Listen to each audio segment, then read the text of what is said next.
Well, hello everyone. How's the volume? Can you hear me? Can you hear Frank? How you doing? Why is Hi there everyone. an... Okay, so I got some jokes with me. So I brought ice cream because it's our third live and third time ice cream. So that's why. And of course, I got some tea because we're gonna spill some tea, right? There's gonna be a good amount of tea spillage here. And those were Mm-hmm. my cheesy jokes. And it's the first time you're in my on my channel, Frank. So I'm super excited to have you. Oh, by the You way, go I quick. forgot to tell you before we started the live that Mm-hmm. after I told you that my parents complimented you, and Yeah, then yeah. my and then I said okay. So I told my parents. I mean, I just told my mom because I only got to talk to The my mom first time today. you're in my on my channel. Cover off. Sorry. It's so funny. Anyway, I told my mother that she has an high from you. She has an hello from you. And she said, Mm-hmm. "Oh, really? Like, how does he know?" And I was like, I told her that I passed on their compliments. And she was like, "Oh, yeah. And did you tell him that I don't say it about every guest in your channel or every person you talk? Did you tell him that part?" And then she's like, and also he has a very good energy. And it's like, I don't remember saying that you also have. Like, I only told you that I think that that my parents thought you were funny and smart, but she also told me to tell you have great energy as well. So, Thank you. Thank you. oh, also let me Rebecca's go parents are a through. huge fan of the Nigerian Feels like perspective. Woo! I'm baby. I love embarrassing my guests. I, I, I mean, at this rate, I'm not gonna have any anymore. But oh well. Oh, let me go Yeah. through Shayna's message, who's not gonna be here All right. today with us. So, coping also got management permissions today. So, coping, I'm watching you. So welcome to the live stream. Please subscribe, join the channel, follow Rebecca on Instagram and Twitter, and also follow Frank. You guys, Mm. hit the thumbs up. It recommends the channel to more people. Thank you. Thank you, Shayna. You're amazing. And as Mm-hmm. we're at it, and we're already reading some comments, let me, Jebster, Amalek will steal your ice cream. Okay, so I don't know if you got to watch my Amalek video. No, I don't think I did. Okay, so on my Amalek video that I made, trying to describe what Amalek is, I used the example of social conventions through ice cream. Mm. Okay, so I was like, okay, so ice cream. Why don't you just like when you walk down the street and you see a little kid eating ice cream? Why don't you just take the ice cream away from him? And then I started like explaining what it means, like Mm-hmm. education and like law system and so on and so forth, and what is an Amalek society. So Mm. that's why. Yeah. Okay. Okay. So that's how you were able to explain why Palestinians are Amalekites. They stole your ice cream, huh? No, I just did it like I just explained what Amalek is. Yeah, yeah, I know. You know what I just said is a joke. And then It's supposed to be like the next video is like, what do I think about Gazans? And and there, then next day you're like, I think Gaza is Amalek, and we are going mm, to wipe them because that's what Jews exactly. do. I think that's what he said Right. in the next one. All right. So, Let me so see. I watched your yesterday's live stream, and you were just committing genocide on screen with the watermelon you were munching and swallowing. You were just swallowing Palestinians, and I was like, this is not fair. This is bad. What? Repent. I'm talking about your yesterday's live stream where you were eating watermelon. Oh, Yeah, you were committing genocide. You were swallowing Palestinians. It's like you like eating during your live stream, so people watch you eat. This is interesting. The level of confidence. All I do is drink water in my live stream. when you said swallowing Palestinians, I had a completely different kind of association and image in my head, sir. I know the kind of image you had is like the literal swallowing. I'm not talking about that. I'm talking about eating watermelon. Oh, Frank, we're opening up too everybody, fast here. how are you guys doing? I'm You usually guys not are like making that. us laugh. Interesting. It usually takes two You said, hours into a live stream until I make stupid jokes. I mean, you don't make it at stupid the like beginning. I do, but like there are Oh, different types of jokes. If you catch my drift. okay, the joke I just made is supposed to be in the middle of the live stream. I'm sorry for you, all you guys watching me eat. It's very I know a lot of people are like, ew, ew. You can see your That's a mouth and you're chewing and you're talking. very Ew. no, no, no. Where It's fine. It's were you very born? You know what we say in here, Israel? Like, were you born in a bus? it's very professional. When you see Um, somebody eating during their live stream, you know you're about to watch something very professional. yeah, I'm waiting 100%. for the day people like those at CNN and MSNBC will adopt this style of broadcasting. Imagine the ratings through the roof. I You mean, know depends.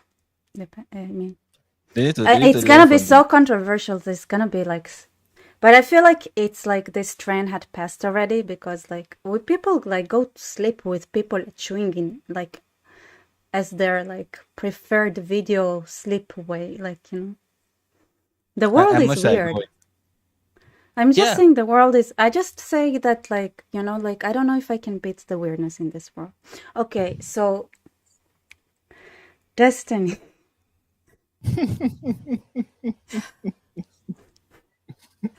Okay, do our you very have good any? friend. Very. Do you have any prior thoughts? Did you get any, like, did you get to interact with him? Did you get to watch his content prior Yeah, to? I used to watch Destiny's content. I've made a few videos about a few shorts, not long videos about Destiny.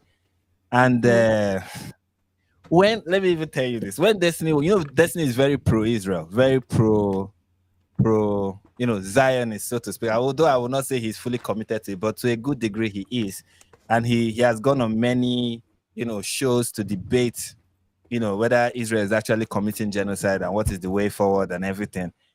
So when I saw that, especially on Twitter, that people who we are like pro-Israel, we are like destiny is on our side, and destiny is. I was like, this is going to backfire. The destiny I know, this is going to backfire. okay, You know, why do you think that? Like, because he always destiny has destiny is like Candace Owens in this way, not in every way, but just in this way. Okay, he's smarter than Candace Owens, way smarter than Candace Owens. So that's yeah, one. He's knowledgeable, he's smart, yes. But he's the similarity he has with Candace Owens is that he's able to say things that you agree with at one point, and give him a month, and he will say things that you will strongly disagree with. Or even in the same breath, he might even say something that, in fact, he does it all the time. I watch his debate and I will be like, I agree with what he's saying, but I don't just like the personality that is saying it. That has always been my my reaction to Destiny. And of right. course, there are so many positions he holds that I disagree with, especially his position on abortion, his Mm. position Can you on elaborate, please? yeah, he believes that I think he's one of those people who is in support of abortion to a particular uh when it comes to being pro-life. I'm pro-life completely, but I think he's pro-life to at a particular point we need to draw the line and be like, no, you cannot. I think that's kind of like his position, and he has made certain weird stands when it comes to abortion, especially when I watched his debate with Trent Horn, right? I think that's his name, Trent Horn, on YouTube, where they did it. I think they did the debate on whatever podcast, and some of his positions were really, I can't remember them, but I know when I had them, I was like, huh, that's weird. That's weird. I don't think we can agree on that. Like, that is really weird. That's one. Also, another thing is how much I think we also have the disagreement on how much can government like intervene in certain economic and social conditions, like people are education in the inner city or something like that. He's of the view that if the government put more money, it will make things better. And I'm like, no, if you have to change the culture of people in those cities to value education, and you have to give them, you know you also have to give teachers incentive to want to teach the students better. And if they are just government, they are teachers in a union, you just give them money to not really make them better teachers. They need to have an incentive, and sometimes that incentive could be, if you don't teach well, in a way you lose revenue or you even lose your job. So, but I don't think he holds that kind of view. He believes you just need to keep giving them money and they will do better. So that's kind of like some of the things I don't agree with him on. And of course, religious views, we definitely do not agree. Even though he's also, have been critical of Islam, right? but I'm not sure. I'm not sure when it comes to religion, we are on the same. My primary issue, and also when it comes with what is a woman and stuff like that, I don't think we are on the same page with that. Even though yes, he Why? believes that there should be some uh he believes that women, trans women, so to speak, in women's sports, it's something that should not be allowed and something that should be looked into. But he also believes that there is such a thing as a trans woman, which I do not think that category of individuals such category Mm, exists. It's not like there are no people who claim to belong to that. I'm not saying trans people as they identify as human beings do not exist, but I just think that category does not exist. It's not a real thing. But I don't think he holds the same view. And also, I don't think he believes that Republicans or conservatives who raise concern about trans people are legitimate, or their concerns should be, or they are sincere about it. But my major issue, let me leave all the minor, will I say, I don't think they are minor, but all the other issues I've mentioned. My major issue with Destiny has always been his attitude. His attitude and what I perceive to be his level of maturity. That has been my major issue with mm. Destiny, and the fact that he intentionally, willfully, I think his whole um what will I call it now?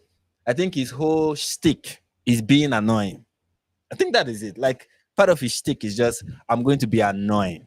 So that's what I think about Destiny.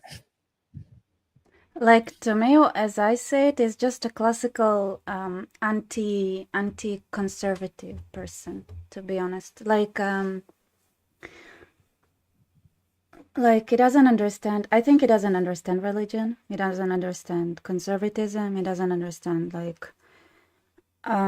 it's what I call like the ignorance you have if when you are brought in a like society where you don't see like the other side of humanity, right? It's like you're lucky, lucky, lucky until you ain't kind of situation.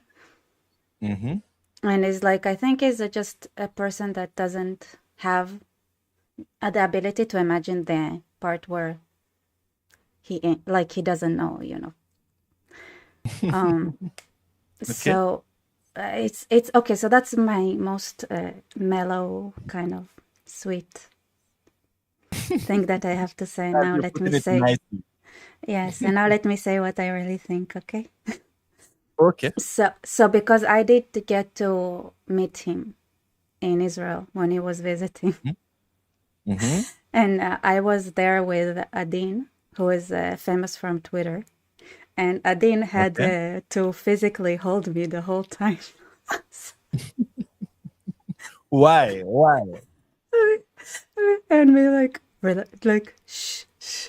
It's like even if you say everything in Hebrew, that's not nice, because the whole time was Okay. like describing like how much I cannot like stand what everything is saying.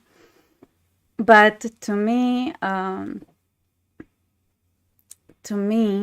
you know, is I mean, he had this crowd, right? This crowd that came over that was like, so what do you think? Like, first of all, his crowd was like not my type of people, but not I'm all of shocked. them, not all of them. Okay. Not out of like anything bad, right? But it's just the type that it makes sense because those are people who admire him, so they were feeding up his ego, which to me Mm-hmm. was like a live demonstration of what a fan base can do, you know, because they were Mm-hmm. asking him questions and he was answering as if he asking about Israel, like what does he think about this and that. And it did get some feedback from the crowd, but they were definitely positive. So I feel like he felt to very confident to spill Mm-hmm. out like the things that I was like, I wish like he was so confident in his way of speech. Like not that it's wrong, but you are in Okay. front of Israelis and you are telling them how to solve their conflict. It's such an American thing to do. That's so American. And That all is I could think is like, 100%. where else would you have such a nice And I was next to him, by the way. Like there is a video of me standing next at some point. Adin sent Mm-hmm. Adin that was next to me. By the way, he ignored. But it was at the beach, so I was dressed Mm-hmm. nicely. We were at the beach, and I Mm-hmm. just noticed him ignoring Adin, even though he knew who he was because he's Mm-hmm. kind of big on Twitter, and Mm-hmm. he tried to tackle him a little bit. So I just Mm-hmm. put my hand up and I was like, okay, I have boobs. He's gonna notice me. The first person, I was like, my hand was out for like 1 second. The first person, like, okay, next question is you. I was like, man, you're so predictable. People were holding their hands for an hour now. I was like, because there weren't a lot of also girls. I was like there. I was like 1 second, like okay, so yes. I was like, and I was like, I didn't go. Okay, go up, say what you want to say, and then I joined them. Mm-hmm. And it's funny because once we start asking questions back, suddenly he was like had to rethink his position. It was like because he was standing there lecturing that how Israel should conduct itself so it would be palatable for the pro-Palestine American audience that are in universities, and saying like Mm-hmm. you guys should not have settlements, you should withdraw. And I love it that in the beginning is like, I don't remember who he quoted, but it was like, so I heard this expert saying that you guys are actually fighting like a seven. Okay, it's not the intonation he talked to. Okay, I don't Mm-hmm. remember. I didn't watch him that closely because after that I was like, I don't want to see him. But it was like, okay, so I heard you have like seven frontier war right now, and Mm. I don't know if it's true. It's like it was so clear that he wanted to dismiss that, but like Israelis, thank goodness for him, don't understand Mm. like American nuances. So they didn't even Mm-hmm. understand that he said it in a dismissive way. So they Mm. said it, and they were like, "Yeah, yes, exactly, yeah, that's we all." And it was like, "Oh, you all agree with that?" And they were like, "Yeah, yeah, yeah, it's true. Yeah, we have the Houthis in Yemen. We have Lebanon. We have the militias in Jordan, the militias in Iraq. We have Iran. We have the Syria. We have Syria. We have Mm. Mm-hmm. Mm-hmm. Hamas. We have the like you can name more than seven if you want to really. Mm-hmm. Depends on how you count, right? You can like. Uh, but it was so. Then the lecturing, and then Adin just asked him, and I said like, is there really a moral standard that you think that is is it me or is it Adin? I don't remember, because in the end we were Mm-hmm. both talking to him at the same time. But basically what we were saying, like, is there a moral standard that this Mm-hmm. left movement has? Because right now it seems like there is a double standard kind of situation. Mm-hmm. And then we asked him, is there something, anything at all, where they would deem unacceptable? And then he just Mm. looked at us and he was like, you know what? Absolutely none.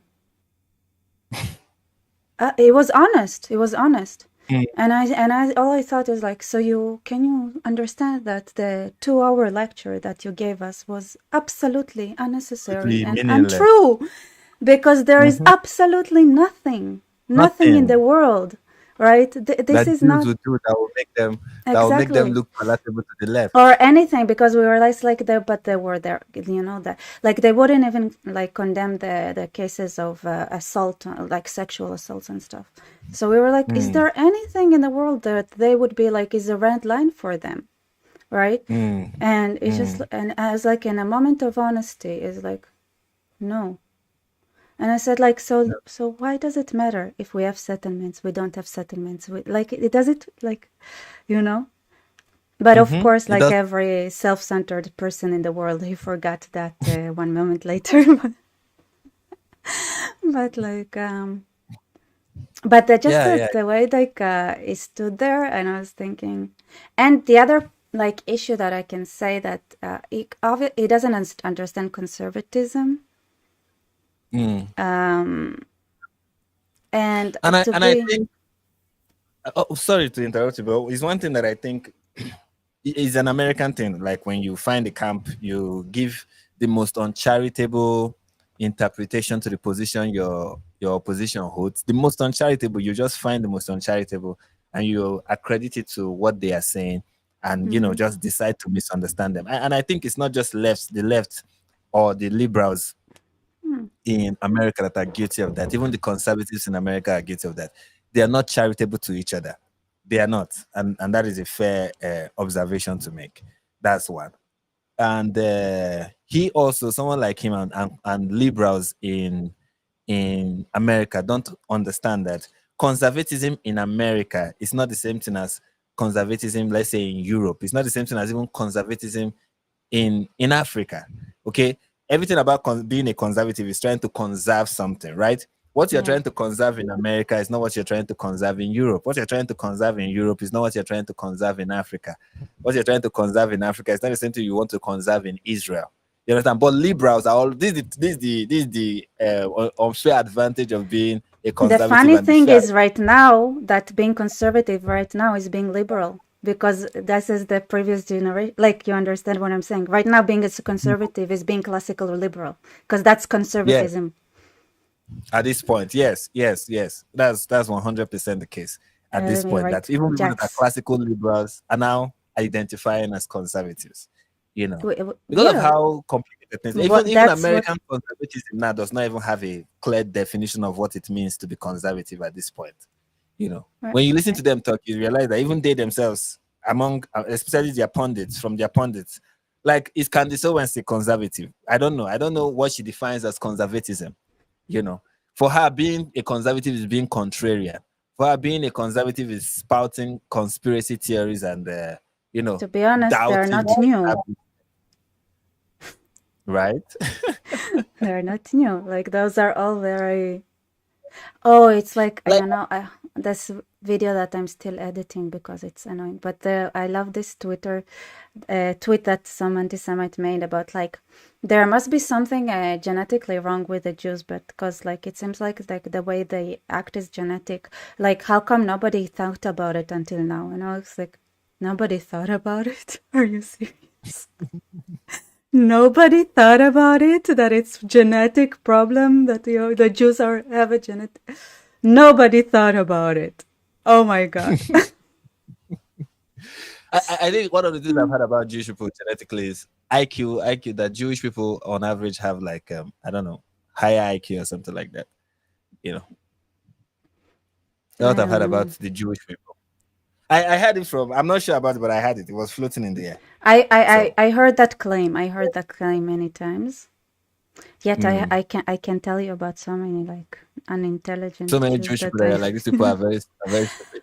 which, to be honest, when you travel, like when I traveled, okay, sometimes I meet people where I think, like, if Jews are stupid, but this person is beyond that.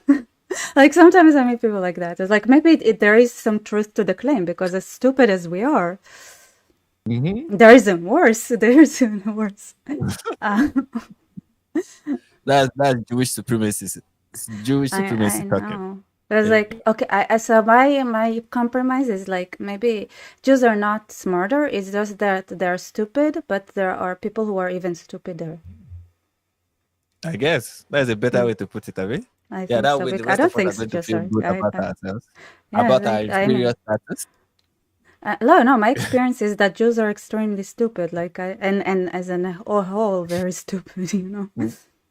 And they're like, I can point out so many things that Jews are doing so much, like others do so much better, right? A Mm. lot of them. So Jews Mhm, are mhm, extremely, like, unbelievable. Like, when I was here, when AP and David Wood were here, they started mm. making fun of me because we were walking around and we were meeting people, and I was like, at the amount of times I said Jews are just stupid people. Every time that they didn't understand why we do certain things, they were like, Jews, they Mm. were stupid. And it's like, at some point we're like, we're kind of worried about your Jew opinions on Jews. Yeah, like And it's I like, mean, what? you're beginning Like, to sound, listen, you're I beginning can to say sound the like. truth. It's my people. Why can't I say they're? I know they're stupid. I live amongst them. I Mhm. know they're. Why can't I say it? You know?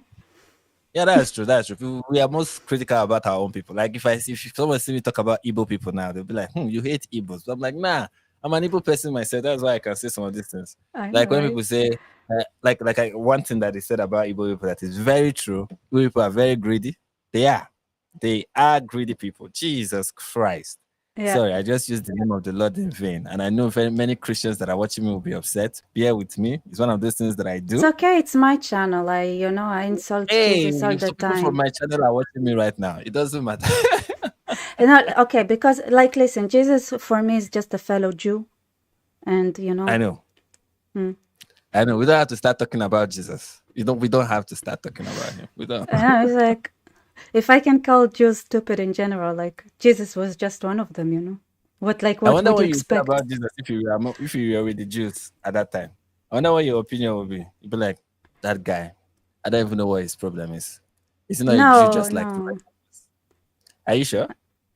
And I have an opinion, right? Like, but from Yeah, no, share your opinion. For once, just on I've Jesus. talked about Jesus this Wait, one, let and me. then I have Jax's comment on for a really long time, so let me read it. okay, Destiny okay. tries to come off as super cool, super liberal, ultimate progressive moral being, but to me is a toot twaddle. Thank Jax. I have no idea what toot twaddle is. What's toot? I have no idea. I have no idea either. Okay. Let me split my screen so I can do Google search for you. Oh, you're amazing. Okay, so since okay, so we can ignore so what I think about Jesus. Mm-hmm. Jesus is like a little bit of a woke person, as far as I'm like. It's hard to say because I'm sure like a lot of his teachings, a lot of the things that he said, like I feel like as a Jew reading some of the quotes, I'm like, listen, this is just a figure of speech. Every person that is Jewish talks like that. Like you guys take it so literally, like Which part of Jesus' speech is you even consider saying like figuratively? something like a son of God. Like we call each other like a son of God, like daughter of God, like all the time. Everybody. Mm-hmm, It's mm-hmm, like mm-hmm. a common thing. Like we are all sons and daughters of God. Mm. So it was like, okay, Okay. son of God is like, okay, like all of us. Like, that's my, like, okay. So Yeah, even in Nigeria, we call each other children of God. yeah, My favorite way to address many people is, hey, man of God. People who know me, I say it a lot to people. Hey, man of God, woman of God. yeah. So yeah. But that's beside the point. Like there are things that I believe Jesus said that are uniquely like calling himself. Okay, what about Son of Man? Did you people call yourself Son of Man as well? Yeah. Yeah. Okay. But in the same way, like some And of the things sons that and Jesus said daughters are not of a king as well. of a king. I don't think he called himself that, but Christians do. Anyway, I get where you're No, coming we from. call our like each other like Children, son of okay, a king, you people see daughter yourself of a king. as But when we say king, we mean God. oh, okay, oh, okay, okay. Oh, man, that's interesting. Is that is that what the opinion you have about Jesus that you wanted to share? I You mean, can say it's more. just a little. It's just a. It sounds like a Jew, to be honest. Like just it's like a Jew, and like a bit on a Okay. woke side. That's it. A little bit on the work. Okay, what are the things that he said that you consider woke? Like love your enemies. That's super woke. That's no. That's not Love very your Jewish enemies is either. super woke.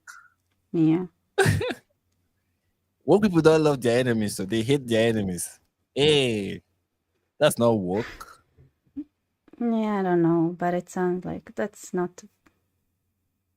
Okay, so when it comes to you, you're like, I hate my enemies. Every single one of them, I hate them. No, enemies are enemies. Okay, No, I what? don't How do you hate feel them. towards your enemies? Like I Indifferent. feel like they depends, right? But to be honest, it's not like love or hate. It's just that if they deserve justice, they should get that justice. Okay. Do you pray for your enemies? Hmm? Do you pray for your enemies? No.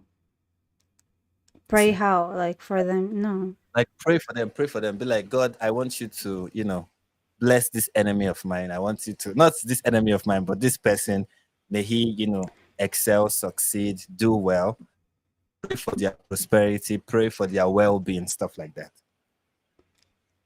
Uh, I'm just trying to think like Sorry. what we pray for in general. You don't really pray for your, and like depends. Not really, no. No. I See, don't, at Jesus, least. Jesus Maybe is other. it's so He's completely uber woke by he's woke. Jewish standards. Yeah. Because he said we should pray for our enemies. But the thing is, the way I think the context that he was saying it was Jewish, Mm, if I remember okay. correctly, because I really didn't try to study the. It's just that every time, like, I talk to Christians and they bring me something and I Google it and it's like, oh, it makes sense in a Jewish, in the context, it's like, okay, it's still very Jewish. Like the praying for Okay. your enemies, back then it meant like your enemies are still part of the Jewish people. So yeah, you have to wish them the best because that is the thing, like, right? The enemies that he's describing, I think, is more like people who disagree with you, not necessarily enemies, not necessarily cruel people or bad people. Just No. Yeah, I think he really meant enemies, like people who are persecuting you, those who despitefully use you. yeah, That's yeah, one of the but words. like yeah, but I think he talks about in this, if I remember correctly, that in the sense of like, but they're still in your own people, not like enemies. Okay. Like it's just that it's more like on political level, I think. Not like the enemies as in a foreign nation that is trying to invade and No, enslave you. definitely not like your So he's foreign talking nation. he's talking about the political, and on a political level, he's right. Yes, this is not What about wrong. on a social level? What about on a social level? What social level? Like if it's real Let's enemies, say like you have like in Nigeria now, you have a neighbor that is just out for you. This person is out for you. Like you just know this person does not like you. Everything you do is not nice for the person. The person is always looking for a reason to complain, an opportunity to attack. In yeah. fact, So you don't okay, even so want to leave your there are food two for things this here. person that might poison you. That kind of person. So there are two things here, right? So, Okay. right, a Jewish, because that's your neighbor, that's somebody you're in the same social group with. You have Mm-hmm. to protect yourself and do what's wrong. What's right for you to protect yourself from that person, even Mm-hmm. if and you have the right to, in self-defense, to inflict. That's something that's within your right. Yeah, but what I'm asking for, Yes, is but you're praying for supposed that to person. also pray for him. Yes. Oh, okay. Oh, okay. So I just yes. want to know how woke was Jesus. So he wasn't that woke now. So if you put it in perspective, that is the thing. Is like he's kind of woke, but also not. Because the thing is, like, if it's in the context of, okay, I say why is perceived as more woke is because he doesn't talk enough about the non woke stuff. Maybe that's another, Okay, like, you don't see him saying stand up and fight, defend yourself. exactly. You see him say things like those that live by the sword shall die by the sword, and you're like, that's woke. Basically, yeah. So it's like he's taking, it's like is so in Judaism, like, you have compassion and love, and that's important, but you have also the justice, and that means like you also have to do things that you wouldn't want normally to do necessarily, even if it's unpleasant. There are things you have to do that are morally right. Mm. So I just made a video about it right before we started streaming. So in Christianity, it's like, if you have to go and inflict pain on your enemies, right, or Mm. damage, like inflict damage, then you call it necessary evil. Mm-hmm. So in Christianity, what that would be considered necessary evil. Mm-hmm. But in Judaism, we would say that's the moral thing to do. It's not necessarily evil. In fact, it's the good thing to do. Yeah, I don't think the idea of necessary evil is a Christian thing. right? Like Jesus himself, when he was in the temple and he saw people that were being exploited in the temple, he flogged the people that were in the temple. He chased them. He turned tables in the temple, and he didn't do that and say, "Oh, that's necessary evil." Read your. Yeah. Okay. Philip Daniel. Thank you for your donation, by the way. Anti-Semites want to say both that something is genetically wrong with Jews, but also Jews are just religion, which is false. Genetically same as host populations, also false. Cognitive dissonance. You understand what I I'm don't. saying? I think because a lot of people come to Judaism as in from more a perspective of religion the way it is defined now. But Judaism was formed before religion was invented. Like before Christianity and Islam are proper religions, but like Judaism is prior to that. So it's confusing people, I think, because they want to put things into boxes into they understand. But I think unless you grow up in Jewish and you really understand the Jewish culture, then it's a lot of times it's really hard to put it in those boxes that are more familiar to other groups, People. let's say nation people. Yeah. All right. Let's see So the about archetypes. destiny, I guess we should. Okay, you have another one. The relic tribes, Jesus is the Son of God because he is the only one of the tribes of Israel who never sinned and never made any mistakes. He wasn't woke. Yeah, right, bro. You're talking to a Jew here. He made many. That's the thing for Jews. That's dangerous thinking. That's dangerous. Okay, why is it dangerous thinking? Because you think there is somebody who lived, and in that limited, with the fact that there is both limits in the time, limits in the in the wisdom he could have shared in that time, limits in our language capabilities, right? Limits in the way we preserve information. And with that, with that, you think there is something that could be perfect. That's dangerous. That's also a miracle. If there is indeed something that is perfect like that, is that not miraculous? No, because it's not perfect. That's the thing. Like in Judaism, that is dangerous. That is dangerous to even think that way. He was not Okay, perfect. it's dangerous to think that something Nobody can be is perfect. And there is no such thing as like nobody never sinned. Okay, in if you go by Judaism, if he was the fact he wasn't married means he sinned. Oh, so not being married is a sin? Yes. For a Well, 30-year-old man? Jewish law? Yes. Under what Jewish law? Under what law in the Torah is it sinful to not be married? It's definitely not being righteous. But that's the thing. It's another thing. Don't mind me. I was just like, which part of the Torah said? Which part of the law that Moses gave said you should be married? The first commandment that was given to humanity is, and the fact that women and men were created together means that they are meant that you are supposed to being a eunuch is a sin. It's not necessarily like it's just, but first of all, like only men are obligated, right, to get married to begin with. But in Jewish thinking, yes, it's kind of sinful. Okay. So that's what I'm saying. Now, being a eunuch in Judaism is sinful. For men, not no, it's not sinful. It's not sinful. It's just it means that it's like. Okay, so it's not that it's sinful because in Judaism it's not like in Christianity where you sin. In Judaism it's more like you only get pluses than real sins. There aren't many sins that you can commit, but everything that you do that is on the positive side, it's like plus, right? So you try to gain pluses. Men are not supposed to be rabbis or speak or be teachers unless they are married. It's like they don't have the authority to do so. In classical, I'm talking classical Jewish thinking. And so that's we are calling him the fact. So a rabbi teacher, like somebody who speaks, and he wasn't married. He didn't have a woman by his side. means that Mm. by Jewish standards, nobody should be listening to him, because a single man is not somebody worth listening to. I'm sorry. But Wow, that's incredible. I'm I'm listening to him. saying, I'm like, Why I don't nobody say like this is I what will. people think, or but this was the standard. This was the understanding. Okay. Okay. Okay. We're supposed to be talking about destiny, but yeah, we are talking about Jesus. All right. Every time we end up talking about Jesus. Let's focus on destiny.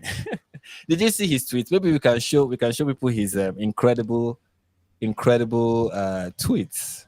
Yeah, let's do that. We have Yep. photos here.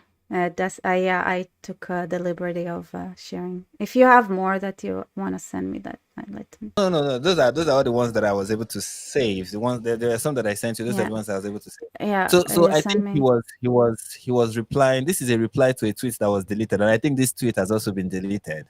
But some people screenshot. It was people took screenshots of it for posterity. And Right. he was saying a person in a crowd cheering and supporting a traitor to this country caught a stray bullet. I'm so sad, please. And you can This see clearly like, I don't like what, why. like, he was protecting his daughter. There's so Isn't many things it like, about what isn't happened it that she makes you heroism? Am I like very confused? Like, do I not? Isn't it I heroism? believe in his mind. I've listened to him try to defend himself, which is what he did on Piers Morgan. Try to defend him saying some of these things, and I think he in his mind he thinks he's trying to use. He thinks Republicans, conservatives. They speak. Remember when Pelosi was hit by a hammer and Donald Trump Jr. was making fun of him, and remember how pundits were making fun of him. So I think he's trying to do the same thing, and he's like, oh, I'm going to make fun of they made fun of a man who was hit by a hammer and survived. I'm going to make fun of a man who was shot and his brain is, was splattered all over the floor, and he was trying to protect his children and his wife. His family was trying to protect them, and then he got killed in the process. Yeah, I'm going to make fun of that man the same way conservatives made fun of somebody who was attacked by a hammer and survived. A hammer? In his mind, he thinks What? doing that is kind of A okay. You may hammer? not you may not be familiar. I don't know if you're familiar with this. There's the speaker of the former speaker of I think Congress, Nancy Pelosi in the US. Yeah. You're familiar with Nancy Pelosi. Her husband, her husband was at one point, I think last year or last 2 years, I'm not sure, was attacked by an intruder, and the Mm, intruder hit his head with a hammer. Right. mm, So when that happened, honestly, when it happened, some people were making fun. I saw it on Twitter. They were making fun of the man. They said it was a lovers' quarrel. That it was, because this is the thing. After it happened, people were trying to say the man is MAGA, the man is this, the man is a Republican trying to kill, you know, mm, uh, Nancy Pelosi, stuff like that. Nancy Pelosi's husband, that he was there for the woman. And you know how Democrats like to take advantage of every, unfortunate situation. And of course, they were already, saying is the fault of MAGA, is the fault of Trump, is the fault of, Republicans and all the things they say. But it turned out that the guy with the hammer is, you know, really left leaning and was actually a crazy person, you know. And this is something happening in San Francisco. So I don't know what how Oh, much of yeah, where will you find the Republican I that mean, is from so what I've been hearing about San Francisco, isn't it like what you so like that's it, where that's why like it was happening in San Francisco. Dot. We all understand the situation. We can go. so people were like, why make this about politics, or why rush to make it about that when you don't really know what happened, why the person was at his house. Maybe it was a lovers quarrel. Some people even were already floating the Yeah. theory that it was a lovers quarrel. And honestly, he spoke that what the response that people were making at that point just spoke to how toxic the environment of politics in the West is. Right? I don't think this started with just Trump assassination. It has been there. It has really been toxic from both sides. And in fully, I will condemn those people that were making fun of Nancy Pelosi's husband. Is what they were doing was wrong. You shouldn't make fun of a man who has just been attacked by an intruder in his house. You shouldn't do that. Show some I mean, empathy. And they did not. That's it is not. And funny enough, it was at that point it was seen as okay. Like, it was okay to make fun of the man. And I can get it. There's also the element of he's a politician's husband, right? So it's not like you are making fun of an average individual. And also, there are also some stories around him and the possibility that he may be homosexual and stuff like that. You know how Republicans run with conspiracy theories.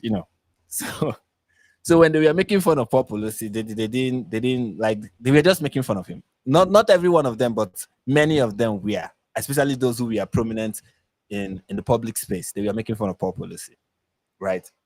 So so I guess destiny is trying to mirror that behavior. But where he misses it is that you're not making fun of Trump. If you were making fun of Trump, it's despicable, but it's different. You left Trump and you're making fun of a Trump supporter who was trying to protect his family. Like, you left. This is like, if you want to do, how they accuse Israel of not being proportionate in their response. This is destiny not being proportionate in his attack. You left the president himself. In fact, no people even on social media who were making fun of the attack or the attempted assassination did not make fun of the victim. They were making fun of Trump. Like, there was one that said, "Oh, why did they miss?" People are like, "Why did the shooter miss?" and stuff like that. They are talking about Trump. You are talking about somebody who was just in the crowd, a firefighter who was protecting his family, somebody who has served this country, or your country, not mine. Anyway, who has served your country, and you're making fun of him because he was in a Trump, he was in a Trump rally, and you even started digging up old tweets of the guy saying, "Look, yeah, is he making fun, saying something about Ukraine, and stuff like that." And I was like, nah. This is, if the goal was to say, okay, it is okay to make fun of.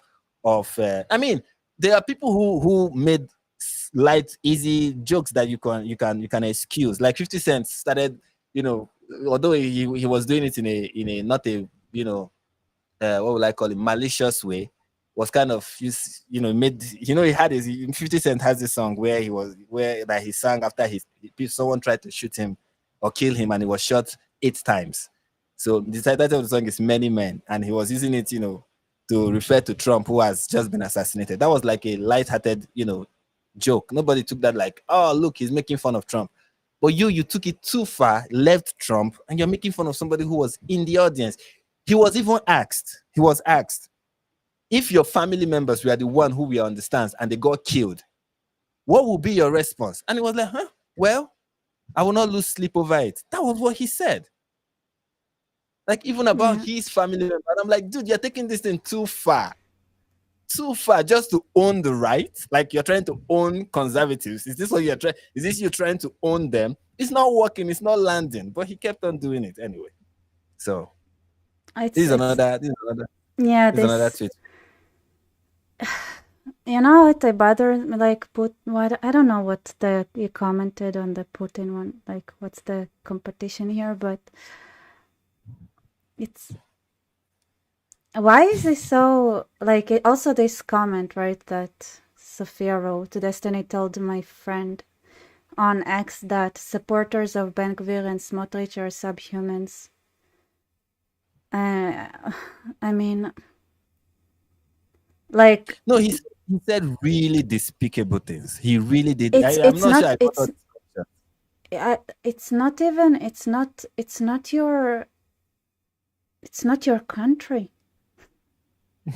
Those are foreign affairs, like, why are you reacting like that about Somebody told him, I think one of the screenshots I sent to you has that. Somebody told him that my relatives were dead. They were next to the person who got shot.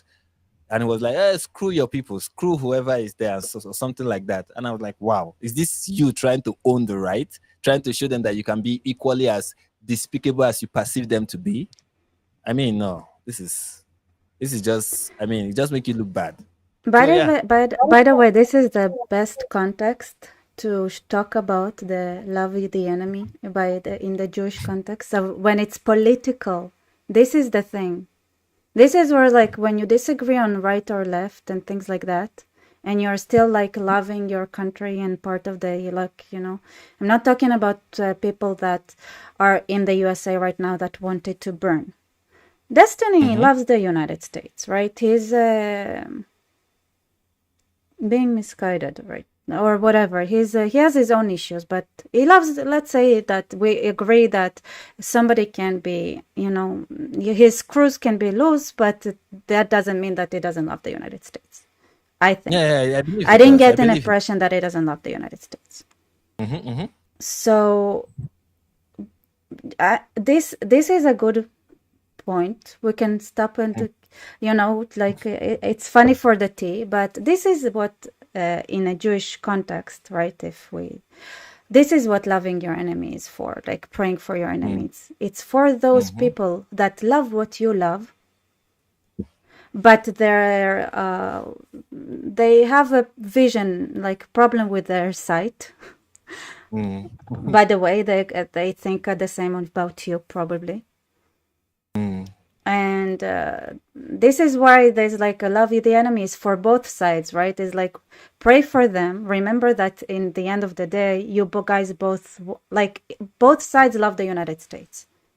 Mm. And now let's go back to talking trash about Destiny, because he doesn't like religion anyway. So he's gonna make like, oh, Jesus. Let's go back to talking trash about this. Yeah, he's a Right. completely disgusting human being. We've said it. I believe Destiny is the most obnoxious person. He and him, Candice Owens. When it comes to being obnoxious, I think he's higher than Candice Owens. Candice Owens is here. Destiny is here. Destiny is Really? so obnoxious. Yeah, I'm not saying no. When it comes to stupidity, I don't think Candice Owens, there's anybody who can compete with her to a huge degree. I don't Right. think she has no competition in that regard. When it comes to being obnoxious, come on, Destiny takes the cake. He does. Yeah. Yeah, yeah. So I think there is something even more offensive when somebody like, what's your excuse? Your brain is like, your logic abilities, like you have them, right? The components. And he's a like, child. Destiny behaves like a child. That's the truth. He does behave like a child. That's the Christopher problem. Keating, read Daniel. By the way, Christians, if you think that I'm wrong and stuff, if you also give money, I accept. It makes me.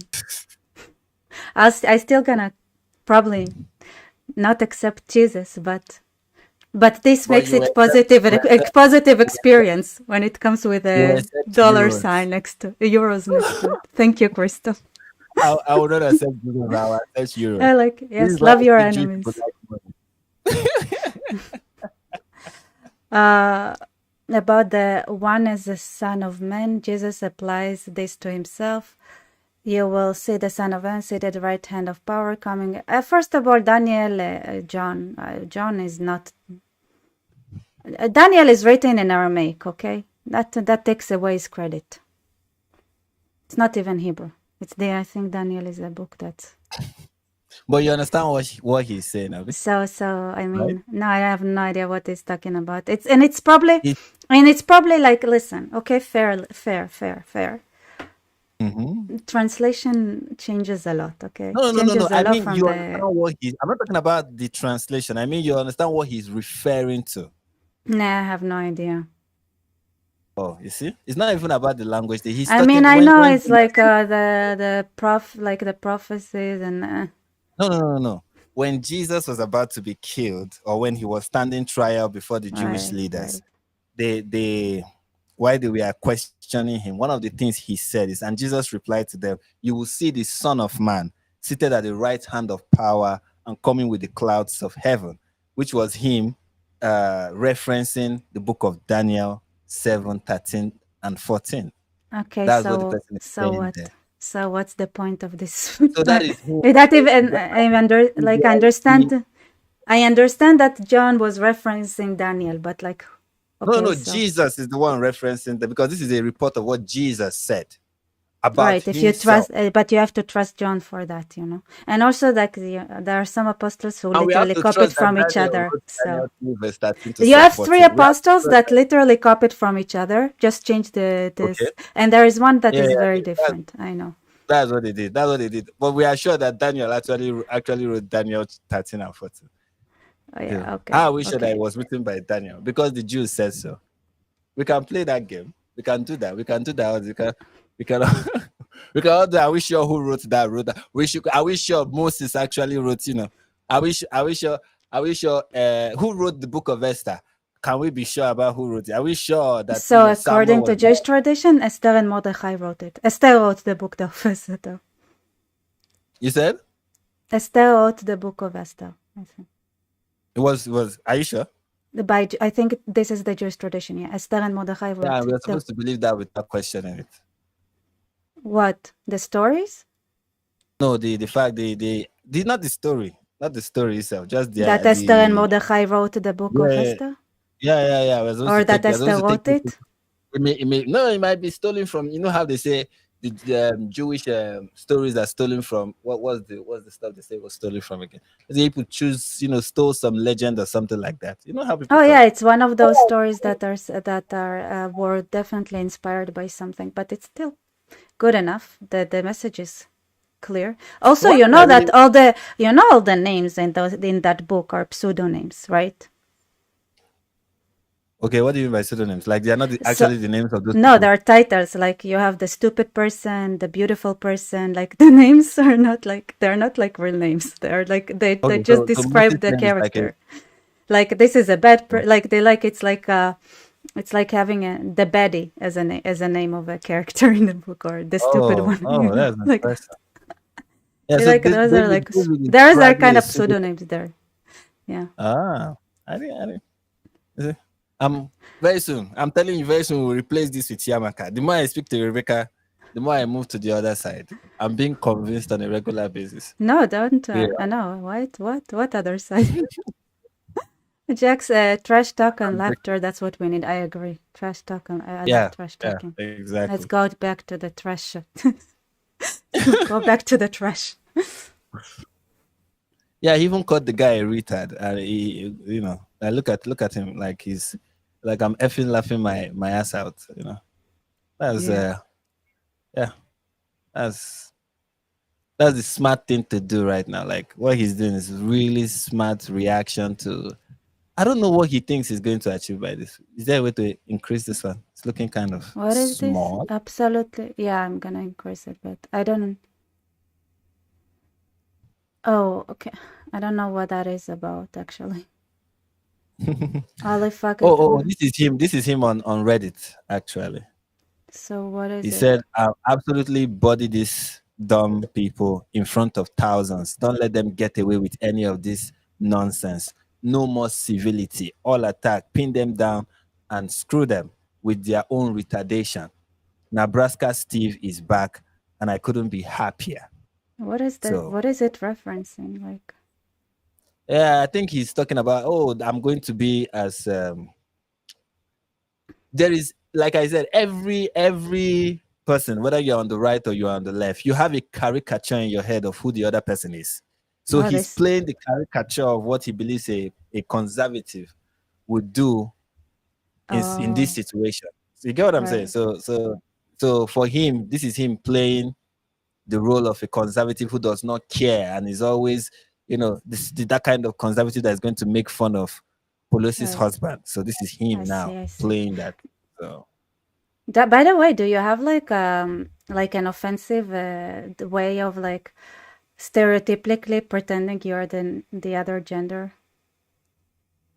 female gender, no, I'm a very progressive No, I mean like woke. there's like is that like how do you portray No, no, the no, no, that's the funny thing. Maybe in private conversations, but in public conversations, I don't usually make fun of women. I'm like, very respectful. no, But because maybe in like this private is what it sometimes. reminds me like, oh, this is like how does he imagine conservatives? Because I guess like because in my head like the first impression I had is like how Israelis sometimes like it's pretty offensive, but we have this very offensive way of impersonating men.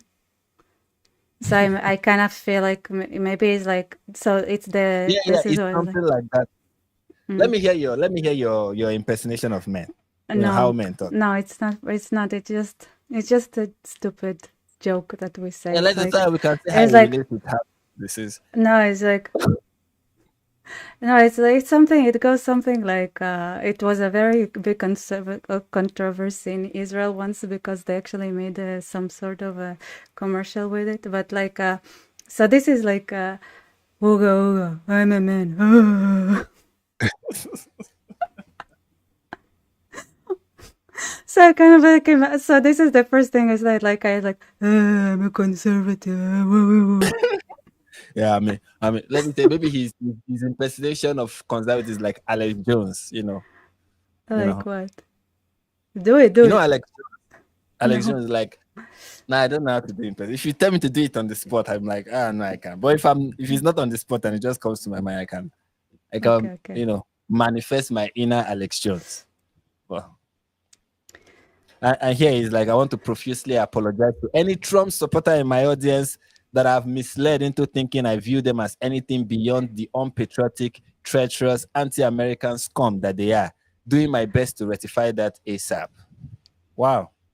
I mean, that is Yeah, what's the common politics? I've always thought that you you were a reasonable counter voice against conservative narrative, even when I don't agree with the points you are making. After today, I see you're actually an unreasonable extremist who will celebrate death as long as it's on the right.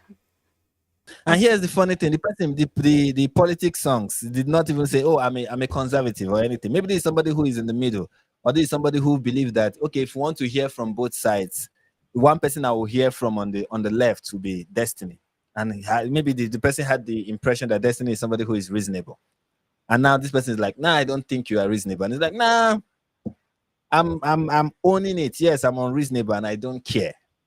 Because I want to own. I believe that he's doing this because he feels this is him owning conservatives. That I believe that he believes because if you watch his interview with Piers Morgan, Not like, he was saying in his interview that they are expecting me to apologize, to apologize to them, to empathize with them, and I'm like, if when it comes to politics in America, honestly, the conservatives it this will it is will be an advantage if you continue behaving like this. I don't know if you understand. Like it is to their advantage that this is their opportunity to say, see, this is the left. This is how they do. This is who they are. This is when you continue doing like this, it is helping them. It is making people move away from your side. You're not helping progressives. You're not helping liberals in any way by behaving like this.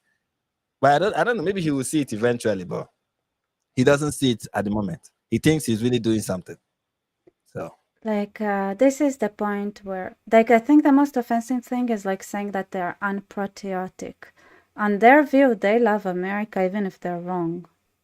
Like I don't know. I we can say I can say the same. Like Destiny, if you're supporting the way the Democratic Party is leading right now, that's unpatriotic. They are mm-hmm. breaking down when, America. when you support people who But who who support this, I mean, you have democratic candidates and politicians and people in various elected positions who are in support of people who burn the American flag. I mean, speak of unpatriotic. That is a good example of being unpatriotic. Why you have people on the other side who are always proud to declare that they are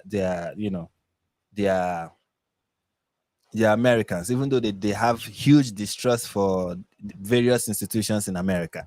You know, we can always call out things that we consider unpatriotic from the other side. You know, yeah, I mean, that people but that okay, go but ahead. what I wanted to say that when I said that even though I think in the end, like the end result of his Mm. thinking is gonna lead to the not it's not gonna be in favor of America. In his view, it is patriotic, right? So like Exactly. they think they are patriotic, like if we take the others like and if both sides, right? If you take those who are chanting death to America, then you know that they are your enemy. And then there is the other kind of enemy, the enemy that has the same goals as you, but miscalculated. Um, that's And like and to, that's danger. and to cut it That's short, dangerous. Thinking that mm, that the other side, that in the end of the day also loves America, true. and then calling them unpatriotic, treacherous, anti-American scum for voting Trump. You're calling 50% at least of the USA 81 unpatriotic. million, 81 million voters is calling them unpatriotic, treacherous, and anti-American scum that they are. I don't even think that about Democrats. Like, even Democrats, many of them who will still vote for who they vote for, and I think some of their candidates and look at you have a brain dead president. Let's be honest.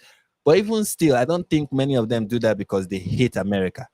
They do that because they are even the ones that are burning the American flag, even those ones, I don't think they are doing that because they really hate America. Many people have various reasons why they do so many of the things they do, and many of them is just because they are misguided, they are brainwashed, they have been radicalized, and you can empathize with those people and be like, look, there is hope for these people. We can still reason with them no matter how far gone they may seem, you know and if Yeah. you're somebody on the left, you can see the right in that same way. You look, which is what I said earlier. One of the problem in American politics is that everyone has the uncharitable interpretation for the other person. The most uncharitable is what they have for the other person, and destiny is just manifesting it. It's kind of sad. Like it's I think it's in the videos, usually the video, that you see the real I mean, we're gonna the get real. to it, but Okay, I can't see that. I can't see this. Okay. let's say I'm wrong. I'm an atheist, so I Okay, believe okay. that. This was a tweet that was compiled by someone just to show the hypocrisy of destiny. So he put both tweets side by side each other. You understand?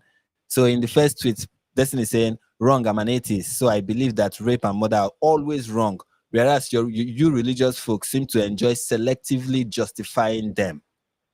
So so he put that tweet up there, and then down there, see, I condemn it once Republicans condemn the insurrection. So it's like, okay, you are always against something. According to your first tweet, you're always against something, no matter what, right? No matter what, something is always wrong. But here you are in the other tweet, thinking that being despicable is okay because Republicans are doing it. I don't know if you understand the why those two tweets are together. What is the insurrection, though? The insurrection, January 6th. January 6th. Oh, okay, okay. That's the that's the insurrection. The general I says, like, love it. I'm going to condemn Trump's shooting when Republicans Oh yeah, condemn but like how like the insurrection. I'm sure. What is it? God's side. Corey, the name of the guy that was killed. Yeah, and Babbitt Uh are both having fun with each other we in found hell each right other now. in hell right now. God's. Yeah. That is where you get too despicable. It's like What? too Who's despicable. Babbitt? I don't know who Babbitt is, but I know Corey is the person who passed away, who lost his Yeah, life trying to protect his family in the Trump shooting, or like the Trump failed assassination. And these are like I a see. collection of tweets. All right, let me clarify. When I say conflicted, what I mean is that I lean towards seeing it as a natural extension of the thing Trump and the MAGA kids support.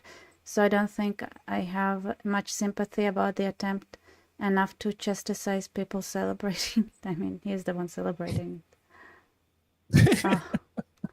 It's a win-win for me. I either get the candidate I ideologically align with, or Trump gets elected and I get more tax cuts on my seven-figure income while brokey trailer trash retard like you celebrate in the streets and die of diabetes. What? So I think what he's trying to say there is, look, if Trump gets elected, it's a win for me. I'm going to get tax cuts on my income. Why people trash people like you who are probably poor are going to celebrate in the streets and die of diabetes because you don't have, health care. I think that's what he's trying to say. Because he believes that the So tax weird. cuts will make someone like that guy or trailer people who live in trailer parks or trailer trash like he calls them, that when there's no tax cuts, they will not be able to afford healthcare, so they are going to die of diabetes.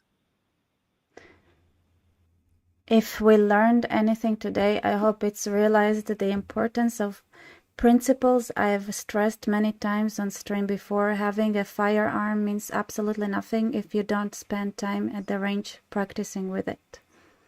Yeah, and You understand what especially if you see a person running around with a gun on the rooftop and you are not stopping them, what's the point of having an FBI at No, all? no, that's not what he's saying. He's saying that what he's trying to say is that guy missed the shot because he was not practicing enough. Yeah, yeah. I mean, I almost didn't. I will say, I will say, I was worried for a minute about what would happen to Biden if he ordered this. But then I remembered, thank God, conservatives all agree that the president has absolute criminal immunity when acting as his role as command-in-chief. It's like he's talking about the trials that Yeah, Trump the, went the, through. the Supreme Court ruling that Trump Mm. has some level of immunity where he cannot Then, be prosecuted. didn't the court rule that Biden cannot testify because he is mentally incompetent? I think this was Oh, that's the yeah. I showed it. yeah, we've seen this one. I think I think okay, that's this the last one that you sent me. mm-hmm. I kind Yeah. of want to believe. I kind of want to think that it's not real. Oh, it's kind of big. Mm. Can you see it? I can. He said, "Oh, I'm so oof. It's pixelated now. Let me pull it from my what's it called? Let me pull it from my stuff.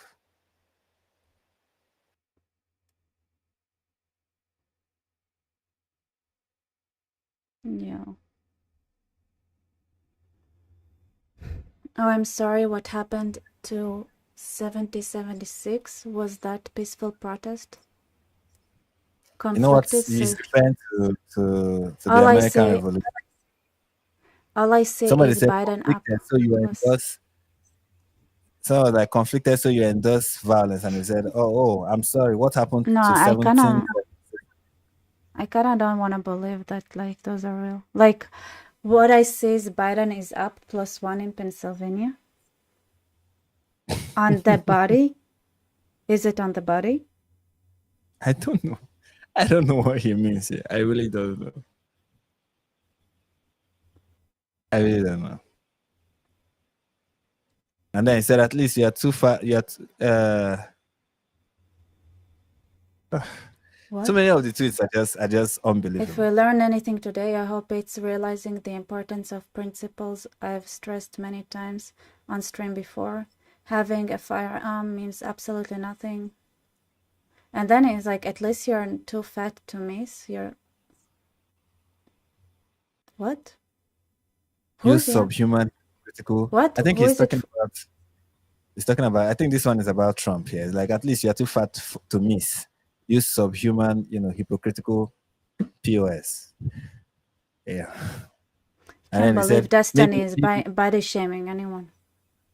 he said maybe it's a result of him repeatedly acting like a dictator instead. So it's also the claim that Trump is a dictator. He's acting like one. He's Hitler and stuff like that. So he's like, maybe he deserved it because he keeps acting like a dictator. You know. Gee, So and man. so that's something we've read before. So yeah, Why? the Why does he what, feel comfortable to say these things? why? It's because of the environment that social media has created. You know, I think that's the reason. That's it. That's it. The reason why he can comfortably say this is because there's an environment that social media has created where even though despite how despicable his tweets are, you still find people under the tweets, replying to him and like, yes, get them. Yes, we agree with you. You know. Yes, people say he has lost some subscribers on his YouTube, but he's just see people that are going to stick with him because they're like, yes, we like this. There are people who have said worse things than what he's saying. So those Well, people are going to gravitate towards him. that's So, insane. so that's Oh, that's that's social media for you now.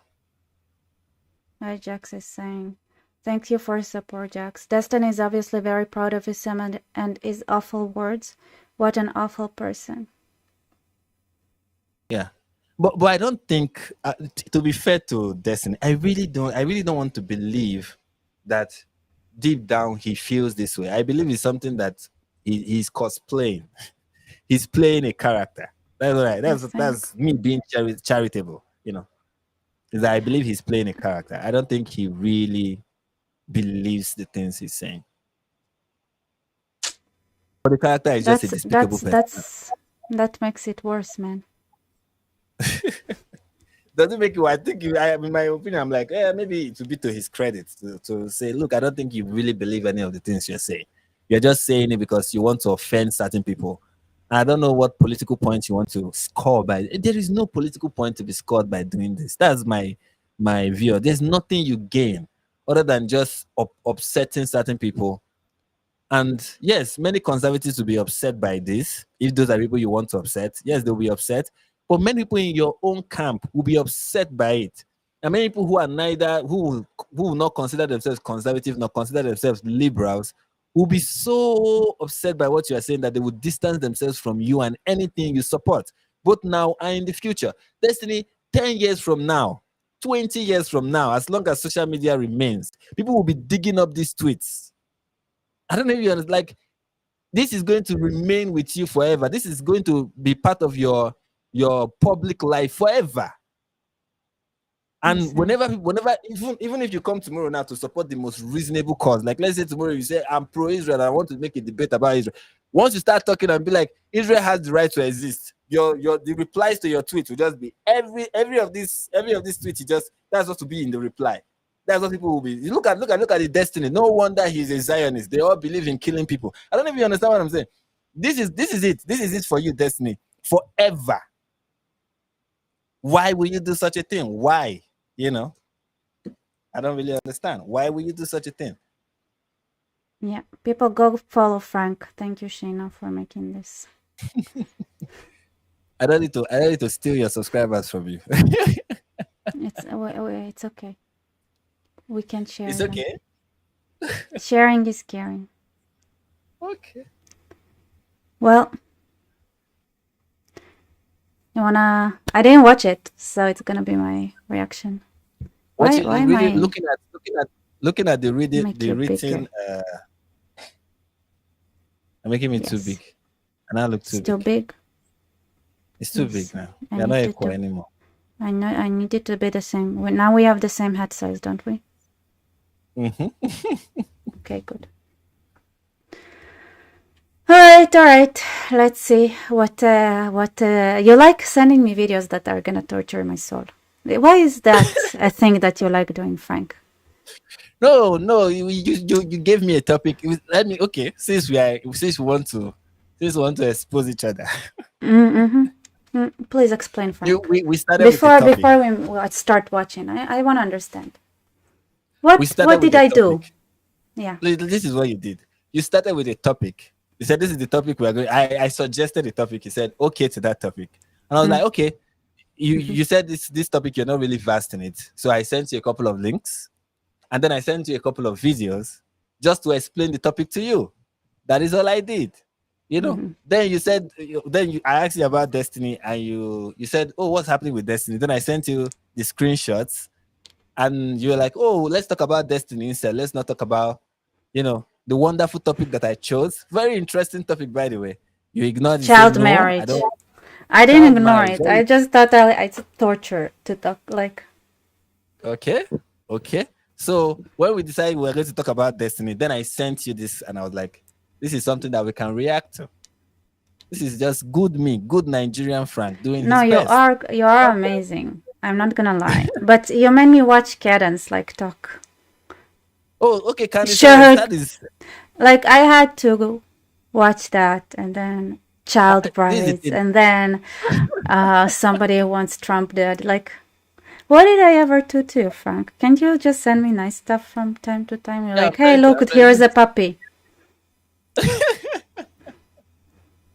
why will I Huh? send you a picture of a puppy? Why? Why? We don't have Because animal rights this is in Nigeria. what huh? I There's don't no know. animal rights in Nigeria. Nigerians are like, kill the puppy. What's there? Oh, Yeah. okay, Yeah. let's go. Let's see how bad that is because I didn't watch it. So Prepare to have your mind blown by the superior wisdom of destiny. I can't wait. It's led to. Yeah. And in Britain, we've had 2 members of parliament in the Can't last hear 10 the years audio. murdered by people for political reasons, basically because, lunatics have wanted to eliminate them. I love is it not gonna explain why?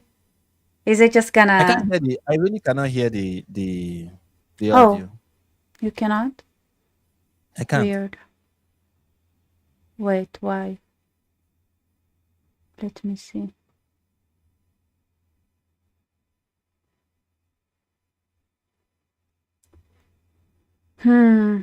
Why does it not? Can you guys hear it, by the way? In the people in the live stream. Or is there No, I something don't. that I'm supposed Wait, let me roll back just a little bit.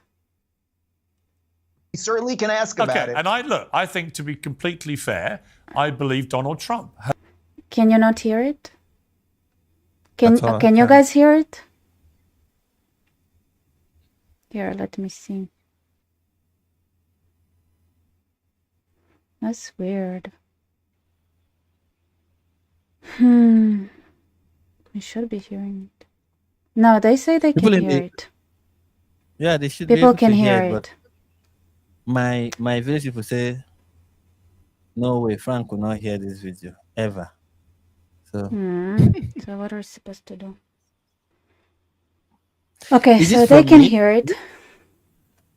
Would it be from my end? Is there something with my I don't know.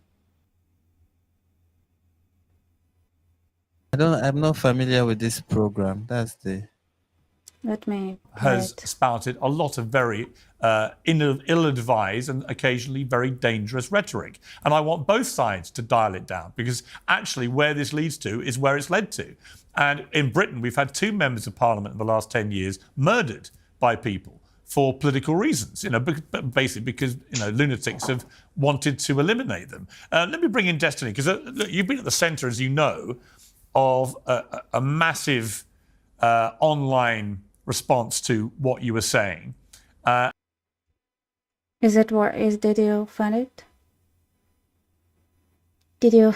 Can you hear it or no?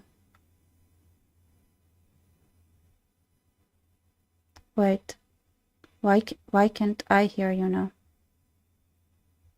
That's weird. Wait. Sorry, I muted myself so I can hear. Oh, okay. Wait, could you hear it? This is the weird thing, right? No, I don't think. I was thinking it was reading before, but I think what is reading is your mic, not the video. Because it was reading in the. I don't know if you you see my Wait, sound so can you system, hear right? it or no? Could you hear No, the I video? can't. I couldn't hear it at all. What is Destiny's favorite fruit? Wanna? You want to so you can start going on destiny, like you're Yeah. like you're on the Palestinians. No, maybe cherries. No. Oh, okay. I What don't do we know. do now? Oh. I'm trying to know what is.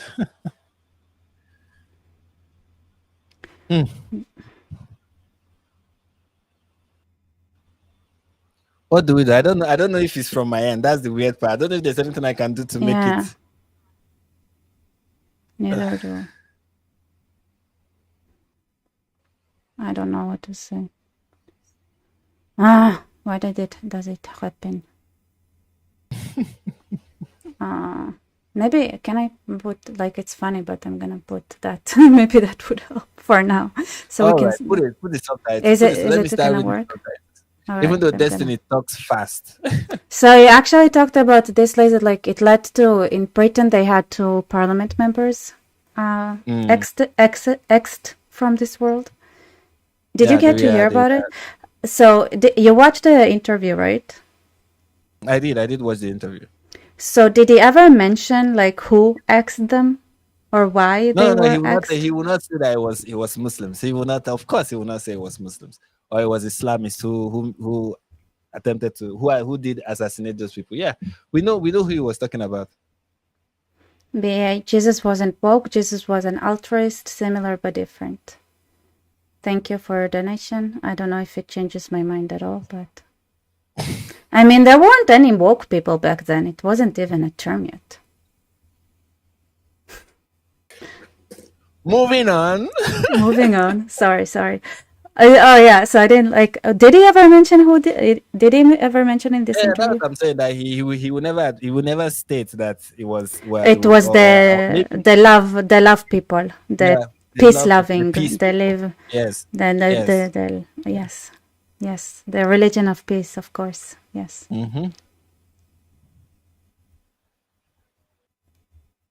Start playing. Of Parliament in the last 10 years murdered by people for political reasons, basically because lunatics have wanted to eliminate them. Let me bring in Destiny, because you've been at the centre, as you know, of a massive online response to what you were saying, and I want to go through what you said, and I want to talk to you about this hopefully in a calm manner to try and understand what you were thinking. So on Saturday evening, hours after the shooting, you said, let me clarify, when I say conflicted, what I mean is I lean towards seeing it as a natural extension of the thing Trump and the MAGA kids support. So I don't think I have much sympathy about the attempt enough to chastise people celebrating it. You couldn't find it in your heart to chastise people for celebrating the near assassination of a man who was president of the United States and maybe again?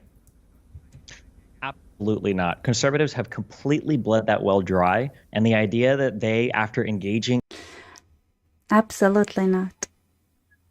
No mercy. and this is him blaming conservatives for this is like, we on the left, we have no autonomy. We are reactionary now. We have become the reactionary party, the people who react. So any person who is saying this, is the conservatives' fault. It is their fault. No, let us see it as we doing this ourselves and we being despicable people. No, it's the other people's fault, It says wait, Elliot is saying that only one of them was killed by a peaceful person. The other person was killed by a white savage. Oh, okay. It's good. Okay, thank you for the clarification. We have been fact-checked live rather. Yeah, continue. I'm sorry. Okay, I was saying like what he just said here, where he was like, conservatives have completely bled the well dry, and it's like, it is their fault that we are acting like this. Blame them for our behavior. Like, come on, take some responsibility for what you and your side is doing, and how that is indicative of what is happening to your country and to individuals in your country as a whole. This finger pointing and inability to just say, this is wrong, and just and next time when there's an opportunity to blame conservative for being promoting violent rhetoric, you say, okay, this is conservatives doing the same thing. Like, that is how conversations are supposed to be. Public conversations should be. If a Democrat does something wrong, we blame the Democrat, we end it there. If a conservative does something wrong, we blame conservatives, we end it there. But but like when I say like completely bled, like where a conservative is not wasn't a majority. Like Trump was elected, but for most time it was mostly Democrats, right? And like the most of the Supreme Court justice judges are on more left leaning, and I mean until Trump like it's When kind of Trump said, it's most of the people who voted for him are not even themselves, will not consider themselves conservatives. But of course, when people talk in political conversations in America, they group people into one bracket and just, view all of them as the same. So, yeah. No, I'm just saying that even technically they don't really have a real majority or for a long time anywhere. Yeah, true. Definitely not in the education system, I can tell you that. Yes, when it comes to education, when it comes to media, when it comes to major institutions. So I'm just saying that there is so much more to bleed, like for the like on the like there is so much more, like completely bled. Well, like no, you guys are still like how do I Sochny, like very there's so much juice that state that has to be like like technically it bothers me. Like that, because I see it as an insult, And it's like, that's it? That you think this is like the pinnacle of conservatism? That's you've been bellied by? This dude is like publicly like supporting the death of a random citizen that was protecting his daughter because he was voting for the wrong guy. And there's like a bled dry. Man, this is what I said. Like he was like we say like he grew up in a cotton, like wrapped in cotton, really like so like privileged. It's a Hebrew. Maybe it doesn't translate amazingly considering that cotton has a different connotation in America, but it's like it's like you dude, like maybe experience a little bit of like what is a dictatorship first. Just a little.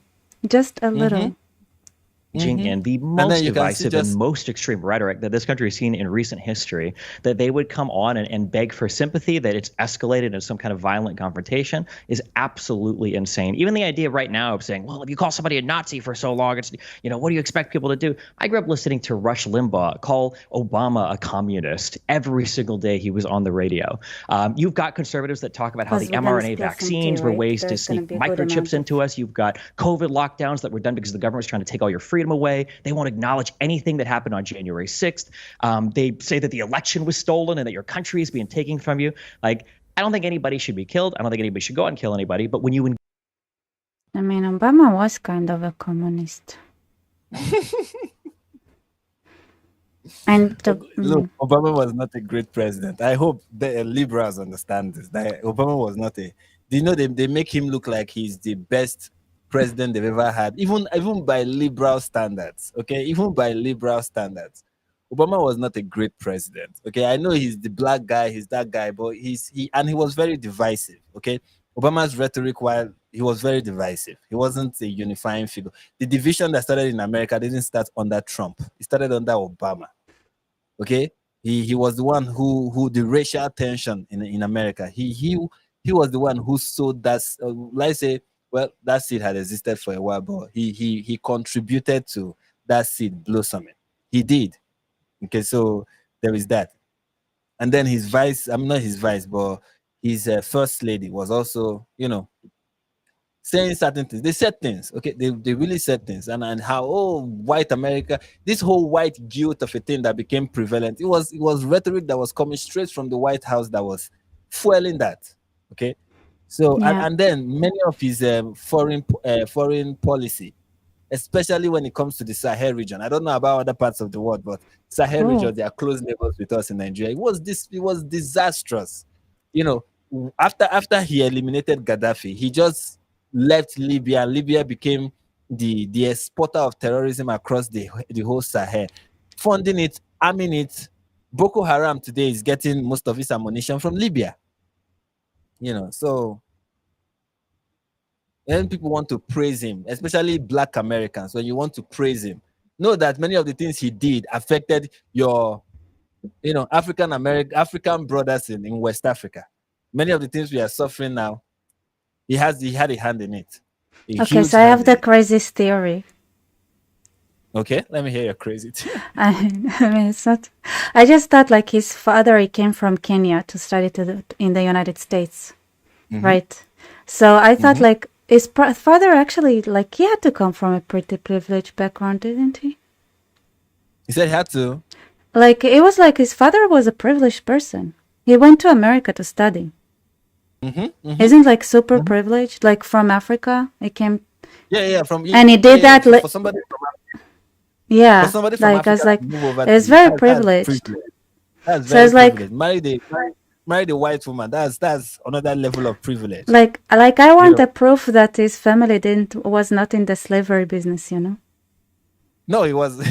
True. You know, he on the other side. I mean, like, I'm just saying, like, I just, you know, just curious.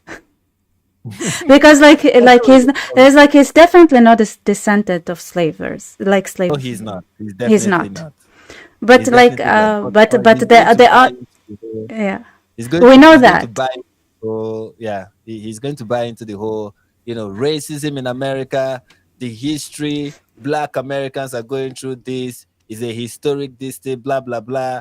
And even Americans, we are seeing him as the fulfillment of Martin Luther King's dream. And I was like, yeah, somebody whose father was a migrant from East Africa, that has nothing to do with, that has no like racial connection with slavery and Jim Crow, is the person who came and liberated Jim or fulfilled Martin Luther King's dream. Like, when you think about it, you're like, yeah, maybe not.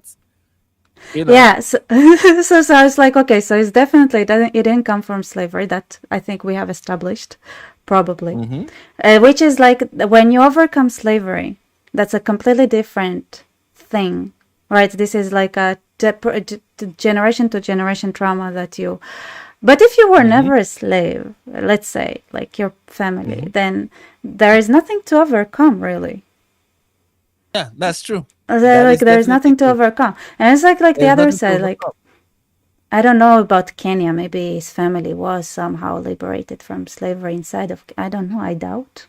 Well, this is the thing. If his family experienced slavery in Kenya, you cannot then say he overcome American slavery, because slavery in Kenya is not the same as slavery in America. Yeah. So I said, like, well, considering his family, like, he could be like, his family could have been from both sides of the mattress, like on the Kenyan side, or none. Oh, I need to lower my mic, the volume, people are saying. The volume is too loud? Is that what they're saying? No, people are saying my mic is too loud. Let me see. Okay. Oh, yeah. I have different settings. Okay. Yeah, fix it. Sorry, people. I'm sorry. I'm just saying, like, it's it's not.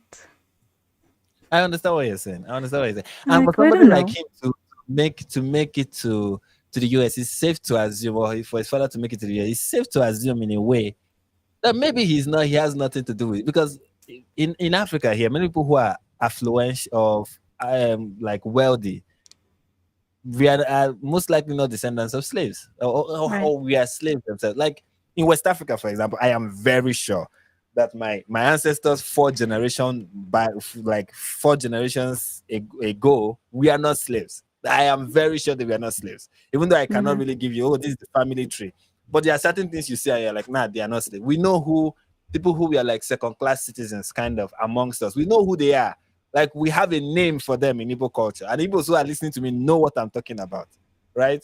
So I can tell for a fact, my people, we are not slaves.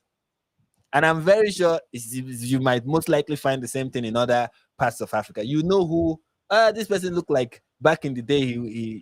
There are people from his side, because people, we are slaves based on tribe. There's a particular tribe that is or group that is seen as like they have this kind of dhimmi status, especially in Igbo culture. They're just as lesser than, and those are people who will most likely end up on slave ships. So yeah. So So for somebody like his family to, be wealthy enough to move over there at the time that they moved, they didn't move recently. They moved way back then. I don't think he was from the bottom. I think it yeah, was from the top. Yeah. I also think that, and that's a completely different, like, just because like he didn't have to overcome the same challenges, like Yeah, true.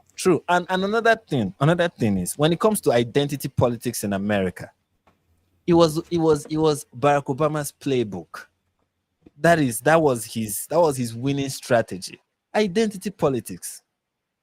This let's try to get let's focus on race, let's focus on gender, let's focus on sexual orientation, let's focus.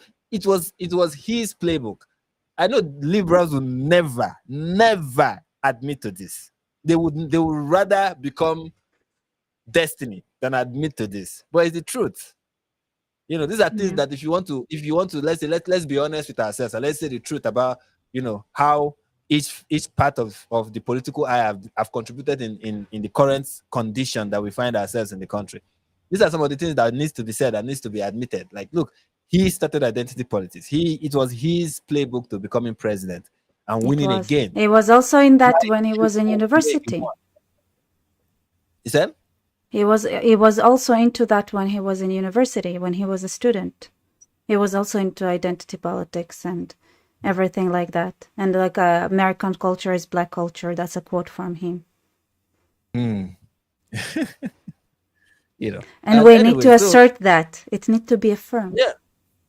That's what he said. It needs to be affirmed. You see? So that was. In fact, Biden is a continuation of Obama. He's apart from him being brain dead, it's just everything he's doing is just a continuation of Obama. Yeah. So why is it bad to call a communist? Because DEI is the current manifestation of communism. When class-based became like less popular, they've moved to race-based theory, and they literally copy-pasted communism. So what's wrong with calling a communist a communist? I don't understand that part. Especially now, there are a lot of people who are proud to be communists. Exactly.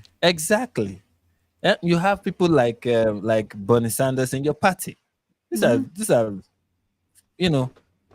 full blown without a shadow of doubt. Yeah, I think he's calling more Bernie Sanders a communist. He's an old school communist. Okay, it's an old school. There's the new school communist.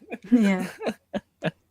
But the point I'm trying to make is that liberals don't even see, or some liberals, not all of them, some liberals, some people in the Democrat Party, some people in the liberal camp don't even see being called a communist as offensive. You see it as, I'm a proud communist. I'm a commie. Yeah, I am Antifa. I am everything. They own it. It's not like it's the worst insult you can give to anyone. I mean, when you talk about American consciousness and statements that you have in America, you can if you call somebody Stalin, if you call somebody Mao, is less offensive than calling somebody Hitler.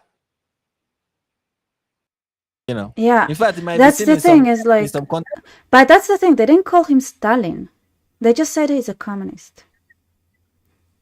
And also communism, you can call an American a communist. You cannot call them a Nazi, because Nazism is specific to German, because it's like the whole it's national, in a sense that you have to. It's not really it's not really, you have to say like the version that's fitting America. Yeah, it's not really replicated. And then like saying he's like Hitler it's very like saying that somebody is like Lenin is even different than saying that he's Stalin, but most people don't know the difference. Or saying like somebody is like Trotsky is very different than saying somebody is like Lenin. It's also very different. So it's like calling a communist. Okay, I get it. But like, okay, so I would guess like Trump. Maybe you can claim that maybe he's maybe white supremacist, but it doesn't make sense really, because there is nothing that like really fits that bill. So, but calling him Hitler, you know, Hitler, he was in jail. He had a putsch that he was planning. He believed in violent takeover. He believed that using democracy as like the first step. He wrote a book stating all of those goals years before he was elected. Saying like Trump just doesn't have that record. He doesn't. Like he never sat down and wrote a book saying that how America should take over the world and what kind of nationalities should be working as their slaves. He doesn't have a book like that. Exactly. Comparing Trump to Hitler is an exaggeration. It's not exaggeration. It's not just not. It's just an insult. Let's call it what it is, an insult. To Hitler. Hitler worked so hard to be Hitler. It's an insult to Hitler. Hitler did so much. Like, Hitler was Hitler. Everybody knew what Hitler was and what he did and what was his agenda and things that... Like, he worked hard all of his life being Hitler, doing Hitler stuff that are really, like, really, you have to appreciate this... the deplorable, like, awful things that he wrote, said, did in order to be Hitler even before he became, like, rose to power. And Trump didn't do any of that. He didn't. He doesn't deserve the title. He didn't try, he didn't work, he didn't put the work in it. Nope. That's an insult. An insult for Hitler. That's what I'm saying. The dude worked his butt off to be the asshole that he was. Exactly, and Trump has not put half as much as the work that Hitler put into, and he doesn't have the record that Hitler has. Hitler killed people. Okay, he started a war. Under Trump there was no war, and yet he's being called Hitler. Yeah, it's not fair. Even like being called Lenin as a child was already walking around and saying how much he wished half of the population was randomly dead. As a child. There was the records like that, he has his own theory. Does like, it's like people, like, they deserve their honor. They deserve their special place. They do. Their Hall of Fame in deplorable. Exactly. Stop like that's an insult, True. You're undermining the achievement of Hitler when you call Trump Hitler. Okay? Exactly.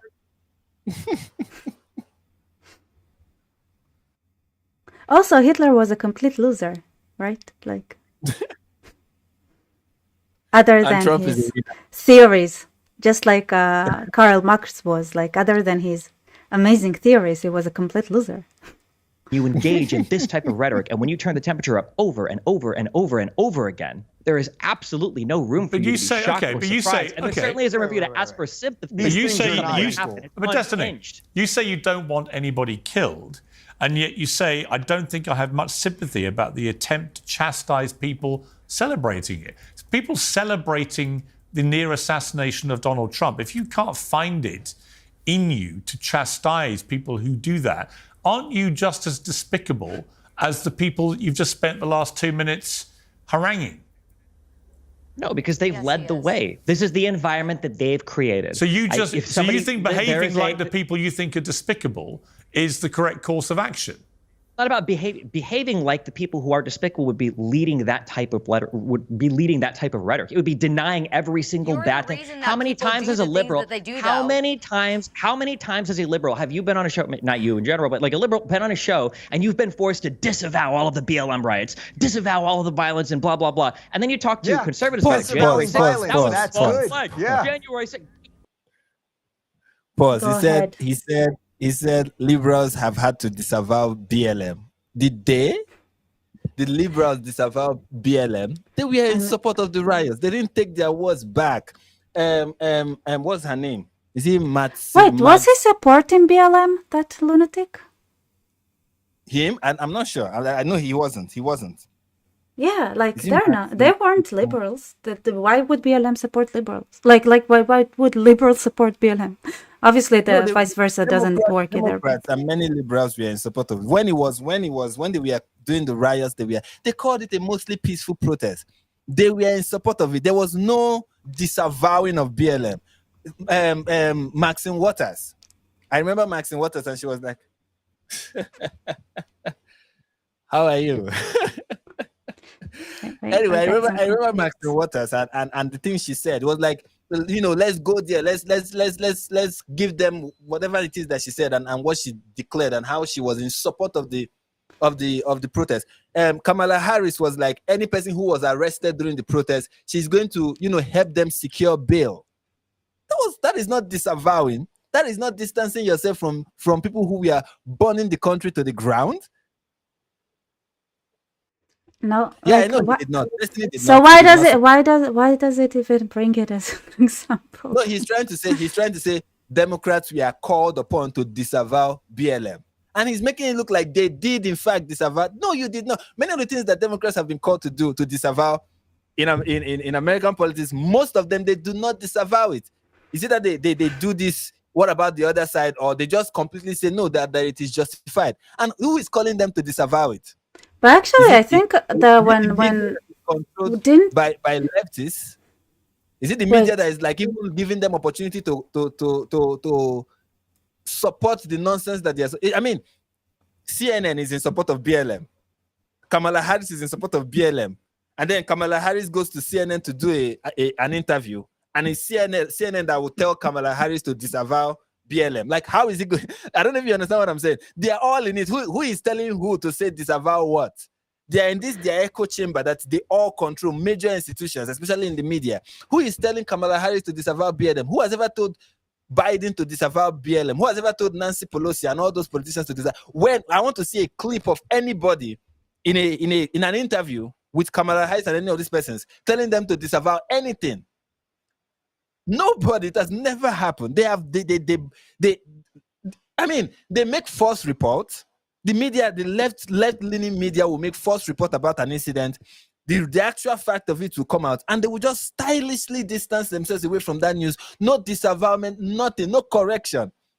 And you will still see politicians repeat that false narrative over and over again. Give me one example. One example that happened recently.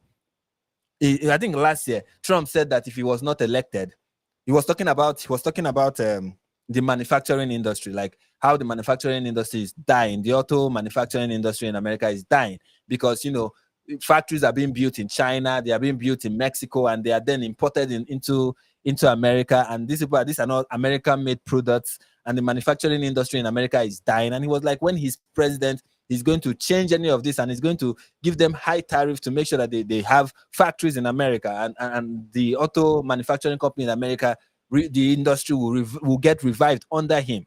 But that if he's not elected, it is going to be a bloodbath. Now, what he means by it is going to be a bloodbath, that is going to be an economic catastrophe, especially for that industry. And the media took that statement out of context and said, Trump is calling for a bloodbath. He's calling for violence. And even when that was corrected, they did not distance themselves away from it. Currently, they are repeating the same bloodbath nonsense again.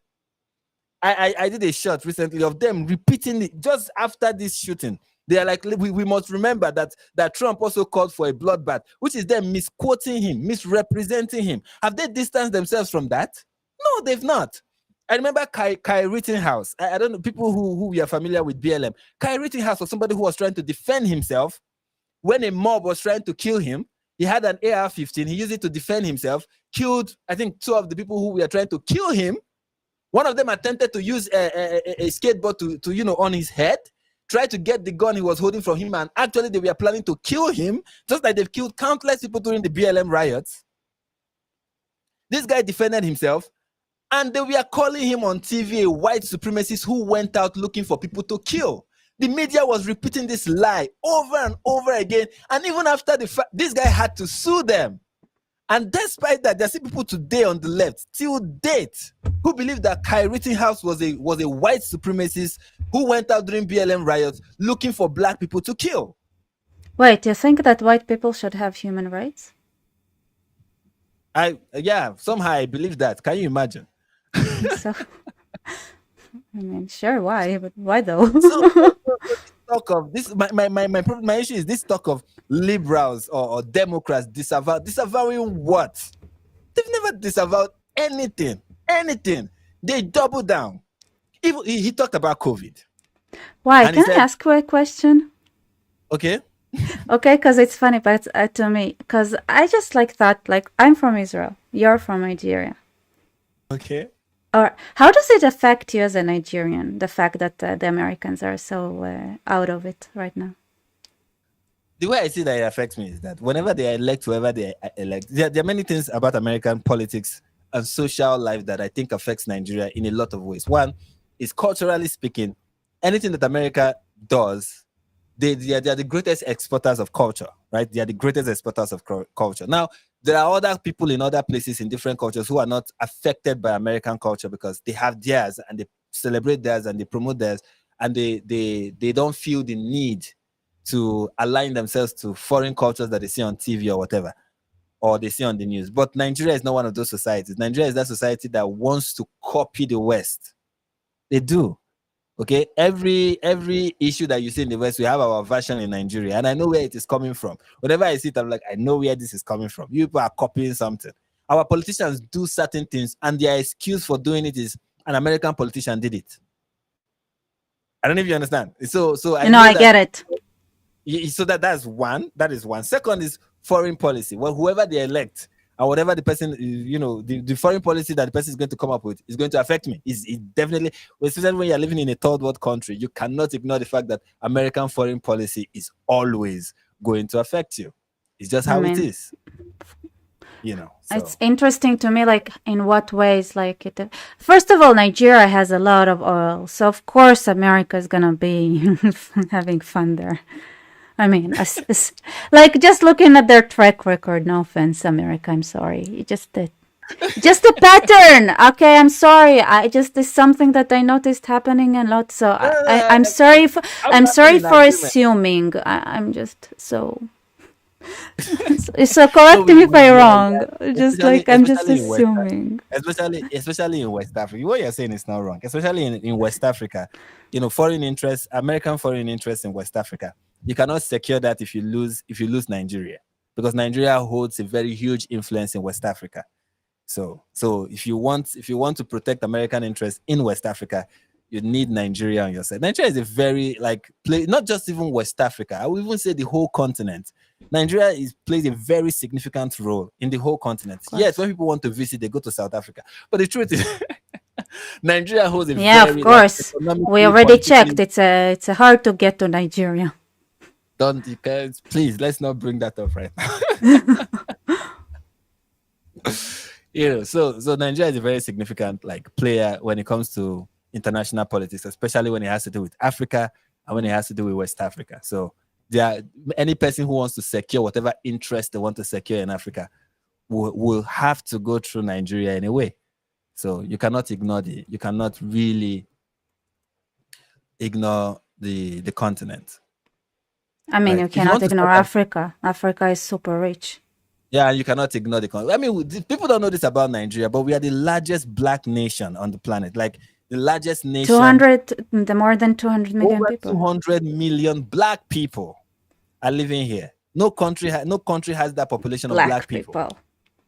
You're pretty big even for non-black. No offense. So it's very important. The population is. I mean, Africa is rich. Yeah, it's rich. Just it doesn't. It does a awful work distributing it to the actual people living there. But Africa is extremely. It's rich. wealthy when it comes to natural resources. It's wealthy when it comes to climate and all whatnot.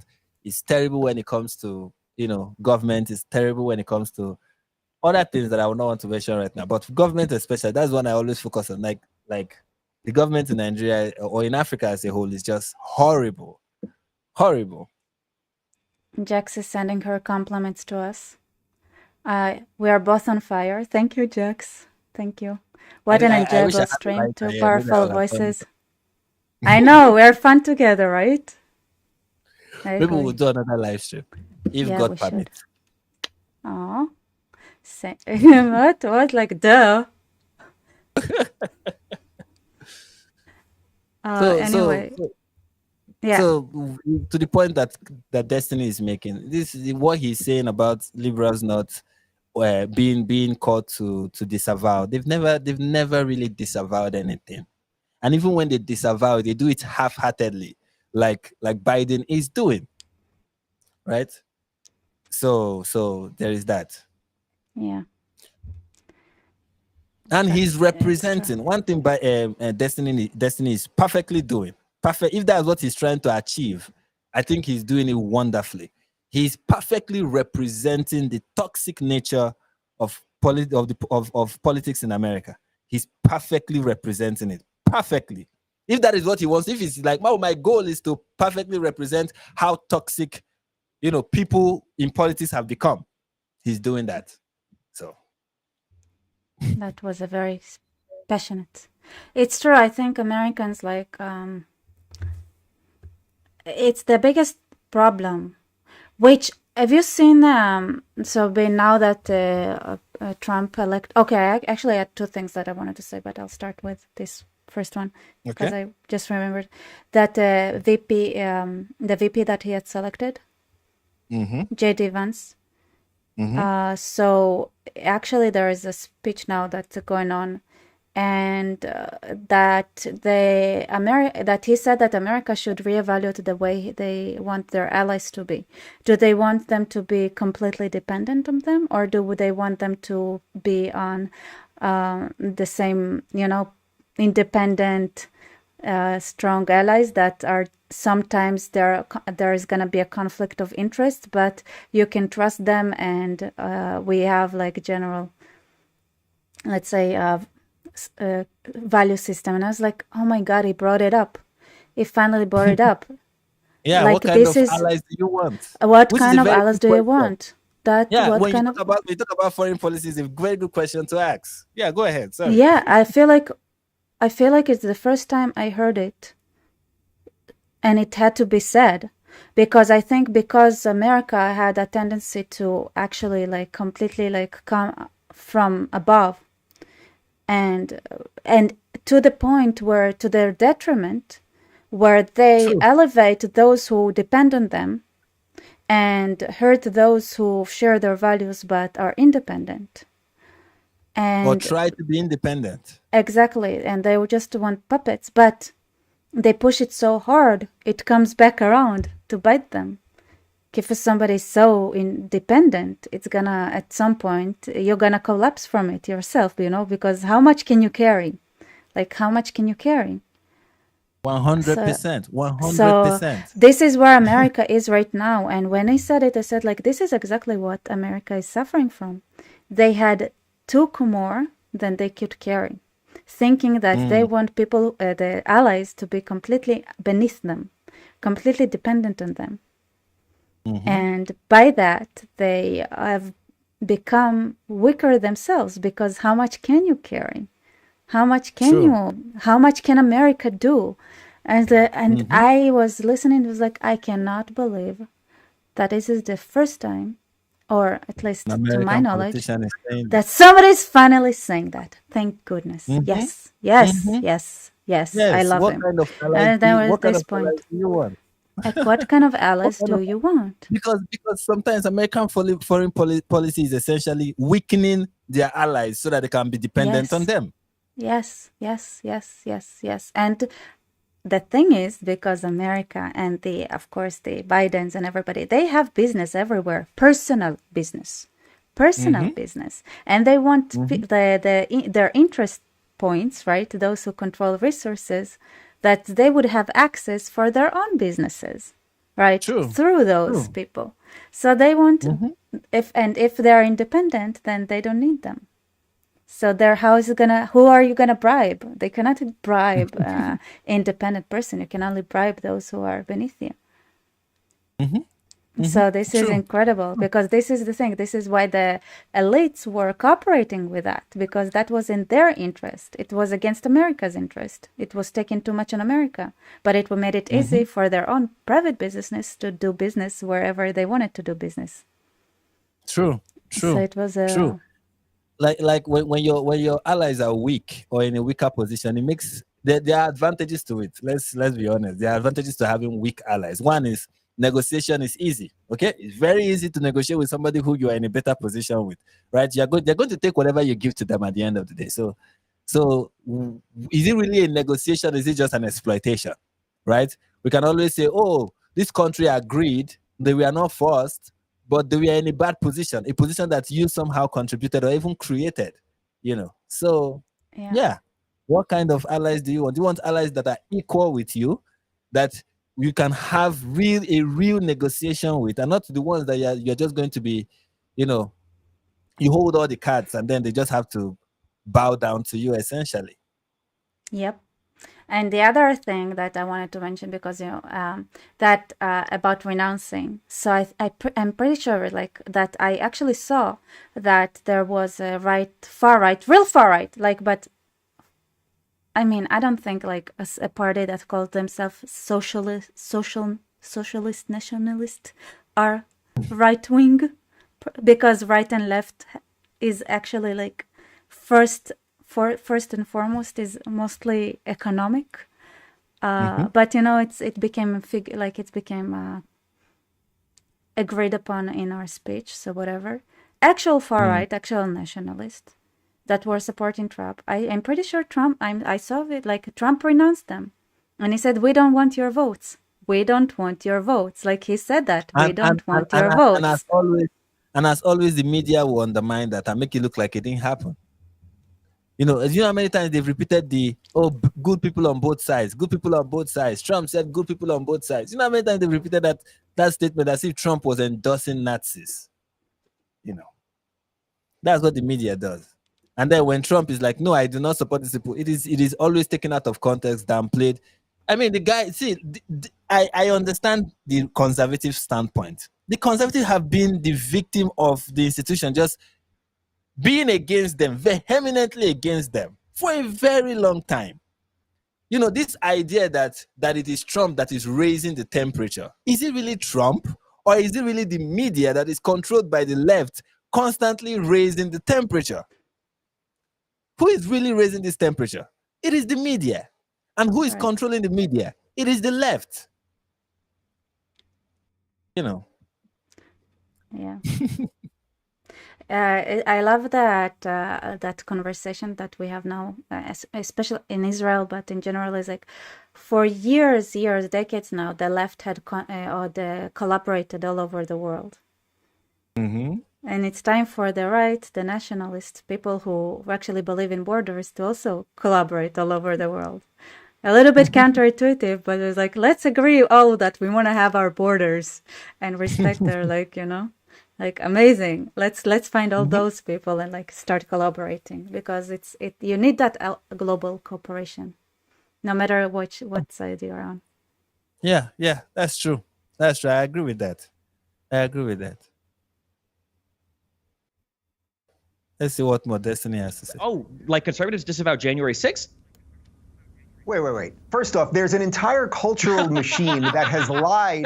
There is an entire we just saw it in real time. That's it. What? That's why conservatives deserve absolutely zero sympathy for anything that happens as a result of their rhetoric. That's it. It's so easy. It's so simple. Okay, but I'm not exactly sure what he's talking about, but I would say this is the type of person that the internet has broke their brain, thus leaving them with very little empathy for their co-human. I mean, a good, decent father is now dead because of this. He's had his brains blown out because he was defending his wife and daughter. I would hope that you have a little empathy for that. Well,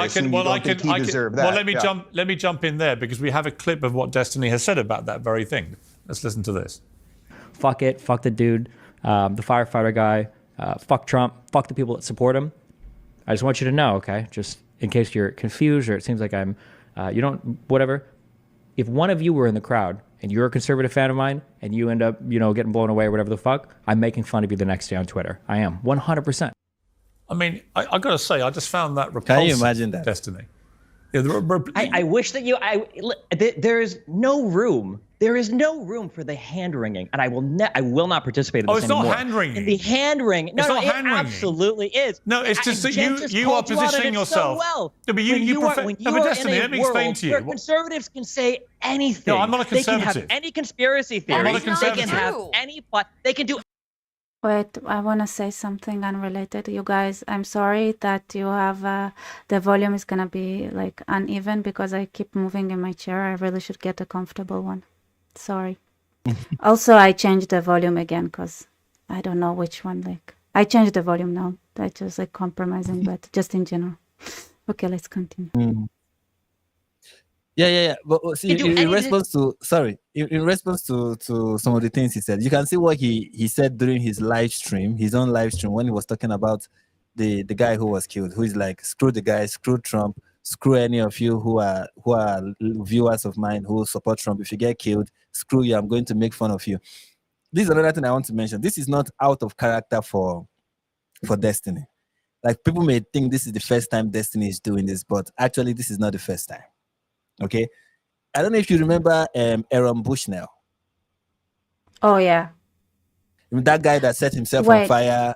Wait. You know what? Can you talk to people? I'll keep listening. I'll just go grab a pillow so that it will be easier to see. Am I putting you to sleep? No. It's my back. It's okay. Of course I don't. Yeah. So I'll be like, I'll just turn off the. But I'll keep listening. I'll just go grab a pillow. All right. No problem. Okay, so I'm listening to it. I just wanted to know that. All right. So if people are familiar with Aaron Bushnell, this is somebody who the guy who set himself on fire after during the pro Hamas protest and riots and what have you. So that was that guy that did that very tragic thing where he wanted to be a matter for the cause, right? What he did was very like unreasonable and stupid, right? What he did was very stupid, and he had loved ones, he had family members and stuff like that, and I'm very sure that after he did what he did, those people were in deep loss. They lost a loved one. Yes, he did something very ridiculous, very stupid, and many people were making fun of the guy, and one of those people was Destiny. Destiny was making fun of Aaron Bushnell. It's one thing to condemn what is something wrong that someone does. It's another thing to make fun of the person, especially when the person has inflicted upon themselves something very tragic. Like, why make fun of Aaron Bushnell? And he was just making fun of the guy, saying something about the guy roasting himself. There were many very, very horrible tweets that Destiny was making, just making fun of Aaron Bushnell. And I was like, I understand. Aaron Bushnell did something very. I'm trying to remember whether I was making fun of him. I don't, because my reaction was like, I think I was making fun of him. But then now that I'm thinking back, I'm not sure that I don't think I was making fun of him. I was making fun of those who supported that action. So. Yeah.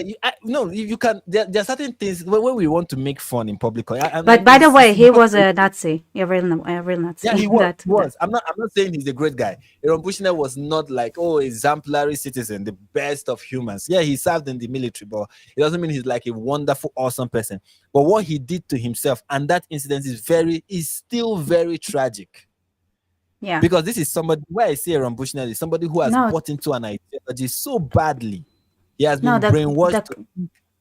No, the crazy part is like the people who supported that, like supported him. It's like, what's wrong with you? Don't support that. Yeah. This is something you should be like, no, we should not go this far. We should not really go this far. And I'm all in support of that. But there are people who are like, oh, look at him, he's roasting. Or he's, something like that. You understand? Or his last words were, The people who made that kind of tweets, and Destiny was one of them. He wasn't making fun of people who were in support of what he did, but was making fun of the guy directly. You understand? And for me, I was like, this is just a sample of what this guy is going to do in the future. In the future, he's going to make fun of another tragic event like that. And I'm like, you know what's your problem, Frank? Yeah, what's my problem? You're just too smart. No, I'm not. Yeah, I just thought like you remember too many things.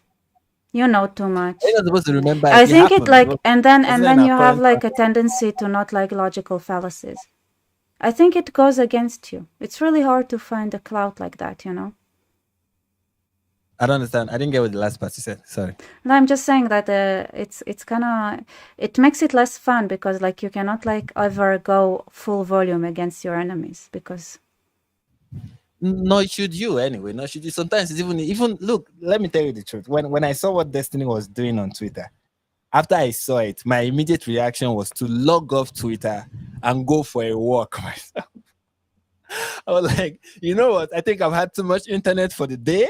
I logged off. I just started going for a walk. And as I was going for the walk, I was thinking about his tweet and I was asking myself, what will make me become this kind of person? Because it's one thing to look at what Destiny is doing and be like, he's wrong, he's wrong, he's wrong. It's another thing to look at what he's doing and ask yourself, do you have this tendency in you? Is there a likelihood that even you yourself will one day find yourself being this kind of person? You understand? So that was one of the things that I really had to think about it, really think about it and ask myself, are you sure you will not want? And it's something that many of us who are in this commentary space should consider. When you talk about politics, when you talk about terrible, horrible things, like you talk about Islam, you talk about child marriage, you talk about jihad, you talk about people who want to kill you. It has that tendency of affecting you, turning you to somebody who you cannot recognize anymore, right? And I was really asking myself, like, I hope I do not get to this point where I really demonize people so badly that even when they are suffering tragically, yes, due to their own making, I cannot find it in myself to empathize with them. And I'm indifferent, towards their, like, I don't want to be that kind of person. That was one thing I was just telling myself, that I hope I don't turn to that kind of person. And I that's the same thing I would say to people who are watching, like, don't turn to that kind of person. Try for once to always be like, no, even if I don't agree with people, they are not the devil, Some are.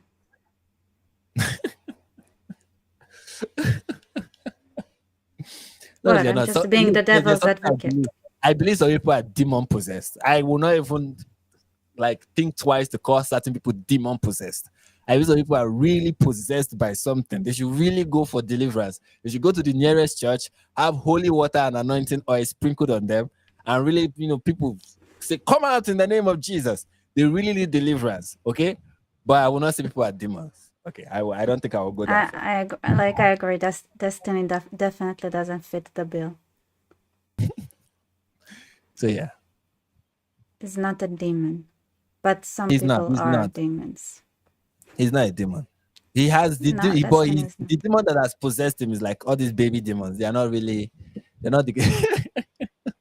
They're infant demons that are still learning walk. But I strongly believe that he has been overtaken by whatever he perceived to be whatever venom or insult or bad behavior that he sees from the right, and he has really consumed himself with that, and now he feels he has it well within his rights to dish what he believes to be how the right behaves. So Drew, Rebecca's Fermi cover is used outside the broadcast to limit wind noise. I'm not sure why she's using it indoors except for wind. Well, I actually checked and it really does help with my aircon noise. but you can get the different although I don't have, I was planning to The get one that for is my, the one that is just like a foam, right?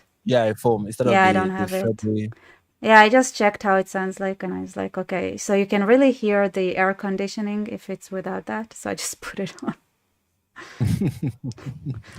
Okay. People are passionate about interesting things in the comments. Okay. Yes. I'm sorry for sometimes like changing to more random. More lighter. Let's I'm not just talk about because I'm making a video about demons right now. I'm editing it. making a video about Demons. Oh, I'm editing it right now. Like I just close it because last time like I moved between screens and by mistake I would show the ones that I'm actually editing, and it's the video about demons. So what are you going to be saying about demons? Can you give us a sneak peek of what you'll be saying about demons? Yeah, so basically Wait, before you say something, let me guess. You said they are not real. They are a metaphor. No, I didn't say that. I said there are demons. But like You believe that they are actual demons? not like mythological. I just think that some people are demons. Oh. There you go. Was. Which one is better, to believe that demons exist, Oh, did you like? or May you never? Did you ever meet like? Who do you think the Boko Haram people are like? I Are they think they are not demon demons? possessed. They're demons. They are demons. I believe they are demon possessed. This is why I feel that they are not demons. Like, I don't think demons can change. I think if they are that They way, they are cannot that change. way. They cannot You think change. Boko Haram cannot change? They cannot. You see, this is the difference between If there is Christians a and Jews. I guess we believe people can because change. what because if you go beyond a certain point, you cannot change anymore, and they're demons. That's it. Even when But you I don't had believe. like denazification centers, a lot of people could not have been denazified. Like only a certain percentage could manage. Denazified, yeah. Yeah. Look. I believe that if taking this for people under certain conditions to change, it will take a miracle. And I also So believe in it's miracles. not So there you have it. good. But no, like some people are But no, just you don't demons. believe in miracles. Miracles don't happen. No, What I'm are not. miracles? Like I'm being serious. Like some people, like if they, at some point, there is no back. They are not demon possessed. They are demons. The demon took over, and that's it. There is no going back. Well, we agree to disagree. I believe that people, no I matter think Boko how, Haram. That's it. They're all demons. All of them. All of them are. All of them are. I hear you. Okay, this is how I see Boko Haram. Their leaders and most of their fighters are like terrible people, right? But you also have to recognize that some people, like, I don't know if you've did I do a video about it, or I think I did a live stream about it, where we reacted to some girls that were kidnapped by Boko Haram and they're forced to become Boko Haram soldiers. They were given suicide vests. Some of them can be reversed, some not. Exactly, because Boko Haram, there's some Boko Haram. But some of Nigeria them have been turned into demons. Say, no the Nigerian government will always make a news there's always this news article coming from them. 5,000 repentant Boko Haram members. Now, I don't think all of them have repented, right? I don't think all those 5,000 have repented, but I believe that there are some who can repent, who can.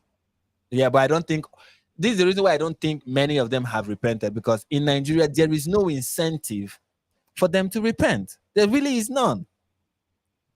Other than if you claim to have repented, you can now still be a Boko Haram member, but now you're a part of the system and can now destroy the Nigerian society from within and still be seen as a law-abiding good citizen who has turned a new leaf. So that's how I see so-called repentant. But can Boko Haram members repent? Yes, they can, because many of them did not really choose to be Boko Haram members. They were forced into it. So yeah. Okay. But, can I say the Jewish?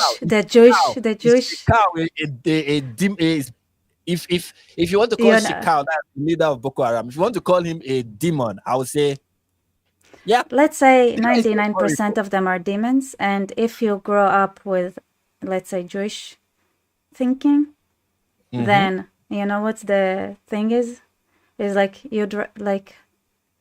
that. Like I say, it's like when say like you think Islam is fundamentalist, but also Judaism is fundamentalist, in a sense that if it's somebody puts a gun in, like, and it's you, or you kill someone else, die.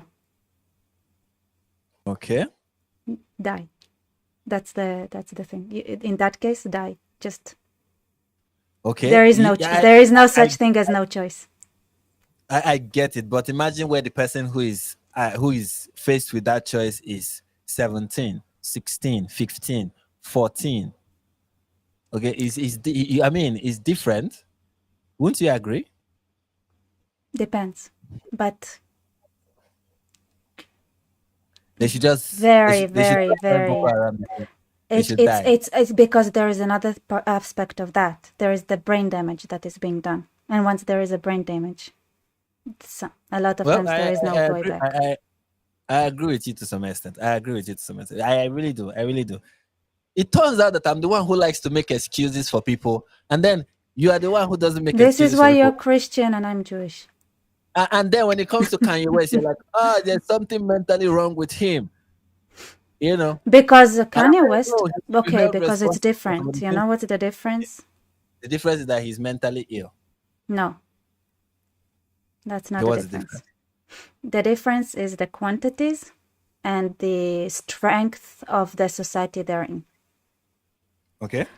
If let's say you find a demon, but you have the resources to try to somehow, even if it's just a 1% chance or even less than 1% chance, to hold them for the rest of their lives in jail or something like that, or like, depends on their actions, right? Or let's say if they haven't done anything that is too radical yet, but you have the resources to keep them under a microscope and under check, then you can do that, you know? So the system around Kanye West, right? Kanye West has the resources, has the ability to say, if this person is mentally ill, maybe we should not go and broadcast whatever he's saying in his manic episode. But if, let's say, you come and he's part of a manic organization, and you are one person, you cannot be the psychologist of all of them for the next 50 years in the hopes of 1 of 100. After 50-year recovery system, 50 years of recovery would change their ways. Then you have to accept that they're demons. Okay, so how do you deal with these demons? But you know, this is you treating human beings like subhumans or something other than humans, seeing them as really. Now, for people it is warranted, but for some other people, I'm like, I don't know. Maybe I'm. You have to get them eliminated at the first opportunity you have. Yeah. So Hamas, they are demons, definitely. 100%. They need to get eliminated. Eliminated. So and if they're under let's say if they're under observance, the first crime they commit, elimination. No, there is no playing around. Okay. So while I believe that demons are like spirits, nefarious spirits, you believe that demons are nefarious human beings. Wow. Yeah. Which is better? Decide for yourself, or my dear audience. Do you want to be a Jew or do you want to be a Christian? And tomorrow she will say Christians borrowed from Judaism. Okay, I can see the connection. Okay, let's go. Continue. And then liberals are supposed to sit here and be like, "Oh my God, it's so tragic." No, Destiny. Absolutely not. Let me explain. Absolutely. Let me explain my position, because I'm not a conservative. I'm not on either side in your race, right? Here's what I think about what you did. You'd like to fire off, as you've done so far in this debate, about your. I want to say it's not just that he's not a conservative, he's not a liberal, he's not a leftist, he's not nothing at all. Yeah, he's one of the most neutral human being I ever seen. Anything you put on, it's like a cracker, like a bland cracker. anything you put on Piers Morgan does not stick. Any information does not. You would think this information is going to make him shift towards this side. No, maybe for the brief moment you are talking with him, it seems like he's shifted towards this side. The moment you leave him, he's back to neutral. Doesn't shift, doesn't change. So, yeah. Fury at how disgusting Republicans are, how inhumane they are, how they never have any empathy, blah, blah, blah, blah, blah, blah, blah. And then you yourself actually are exactly the person that you're describing. You are inhuman. You are somebody who seems almost gleeful that a young firefighter with a family, with a wife and children, who he was protecting as he was shot dead, that he deserved what was coming to him because he went to a President Trump rally, a man who was president of the United States until recently for 4 years and maybe again. You sound almost gleeful, Destin, and I'm sorry, that makes you, frankly, despicable. don't think I'm gleeful about anything. I don't think anybody should die. I don't think anybody deserves to die. But you want to talk about gleeful? Look at the He's such an interesting person, Piers Morgan. It's like, no, I kind of love that. Yeah, and Destiny for a moment cannot really like be self-reflective in that moment. Politics is really can really be this toxic, and that is I mean, Jesus Christ. I remember I'm saying something about something that happened in Nigeria, right? I remember during the elections in Nigeria last year, I was talking with a relative of mine, and he was telling me that he's no longer going to give to beggars on the street. That if the person who is the current president of Nigeria wins the election, that he's no longer going to give to beggars on the street. That if people of a particular tribe ask him for like that he has as friends or close associates, if they ask him for a loan or a handout or anything financially, he's not going to assist them. That they all deserve whatever financial disaster is going to come from this current president, and that he's not going to lift a finger to help any of them. And I was like, dude, I think you're taking this thing too far. I was like, I think you're taking this thing too far. You know, like calm down. Not, you know, I know you are really upset by how, you know, and the last election in Nigeria, it was rigged. Clearly, it was a rigged election. Any person who is in Nigeria at that time, you can testify to what I'm saying. It was a rigged election. There's no doubt about that in anybody's mind that election was rigged. I need to say it like 1,000 times, right? But you still had people who were fully in support of the president we have now. This is a president that ran with no manifesto, no promise. He had no campaign promise, none. His campaign slogan was Emilokon. Emilokon is Yoruba. It means it is my turn. Like, that yes, we can, right? No, yes, we can is even more inspiring. Oh. His campaign was it is my turn. That was his campaign. That it is my turn to be president, and that is why I should be president. That is his campaign. And why he's saying it is based on tribal, he's like, it's time for the Yorubas to have a president. It is our time as Yorubas to have a president. The last president was from the South. The other president was from the North. It's now time for Yorubas to have a president. You know, so he was like, it is my turn, give it to me. And Yorubas, not all of them, but many of his supporters that we are Yorubas, we're like, yes, it is our turn. And we don't care that this guy is the epitome of incompetence. We don't care that this guy is a criminal. He is a Tinubu is a criminal. Listen, this is a very inspiring story for the DEI people. For the DEI crowd. This is like, yes, perfect manifestation. Yes, exactly. This is the part. Yeah, no. In Nigeria, identity politics is what we play here. Especially people from I'm not saying all of them, but a good number of them from the West play identity politics like, when I mean West, I mean Western part of the country, not Western like American. I mean people, Yorubas, let me call their tribe. The Yorubas, not all of them, but a good number of them play identity politics like no man's business. It's their bread and butter. It's their wedu and begiri. It is everything that they munch on and they feast on. Everything is identity for them. Yeah. Okay. They don't feel represented in government unless their person is there. They don't think about competence first. They think about who is the person and where is the person from. So that is what they were thinking when they were voting for Tinubu, and they voted for him. And they think that something great is going to happen to them. And they were the first to complain. And now that they are complaining, you see in the country, people that are from my side of the country are like, I have nothing to say. You ask the average Igbo man, what do you think about what is going on? He's like, what do you want me to say? They refused to vote for Peter Obi, who was the other guy, because he was an Igbo person. It wasn't that Peter Obi didn't have a vision for the country. He had plans. This was one of the candidates in an election that I really believed in. All the elections in Nigeria, no matter the party, I don't usually believe in them. Whether they were Igbos, Yoruba, what I didn't used to believe in. I was like, oh, they're just the same. But Peter Obi was so different that I believed in him because he had plans. When he spoke about what he planned to do for the country, they're like, this is somebody who has an idea of what, and he was young. They left a young president and went and voted somebody that is 5 feet away from the grave.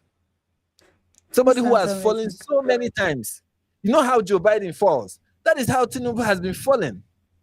Somebody who, when he was campaigning, it's funny. It's funny how see, this is for those see, all humans are the same. People who are trying to repeat your claim that people are demons, right? I mean, no, because there are the thing is that you have, how how 90% of the population writes with their right hand and 10% write with their left hand. Mm-hmm. So there is an advantage of having a 90-10% ratio, but it's an arbitrary thing that 90% is right-handed. It could have been also 90% left-handed. But so the thing is in society that you have certain mindsets, and certain mindsets can take over. So it's true for every society because it's almost on a genetic level. Even in the most horrible society, you're going to have this one baby that no matter what you do to them, they're not going to be sociopaths, no matter what you do to them. And true. And in a society that everybody is sociopathic, a person like that can be, for example, the only one that others trust. And then suddenly they have to be a certain percentage of population no matter what. Mm. And on the other hand, the sociopaths always have advantage in a non-sociopathic society because they can come and surprise people, right? They can trick them because they don't know what's going to be coming because they're trusting. They're used to everybody being. So there is always going to be a certain. The thing is that the question is it going to be 90% sociopathic or is it going to be 10% sociopathic? What's the this is those. It's always going to be some percentage of this and that. But the question is what are the percentages? That's the main fight, And also you remember it's not that you're born a sociopathic, you become one as well. True, but you believe that once people get to a certain point, there's no redemption for them. And that's bad. Yeah. Yeah, that's the problem. That's the problem with a sociopathic society.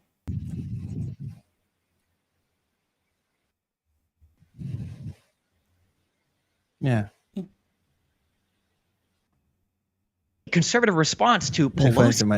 My screen is kind of His husband, when they broke in. I can answer that. Mainstream media I can answer that. I don't care. I can answer that. I don't care what you're Let me answer that. The reality is that conservatives have been turning the temperature up on the rhetoric. They have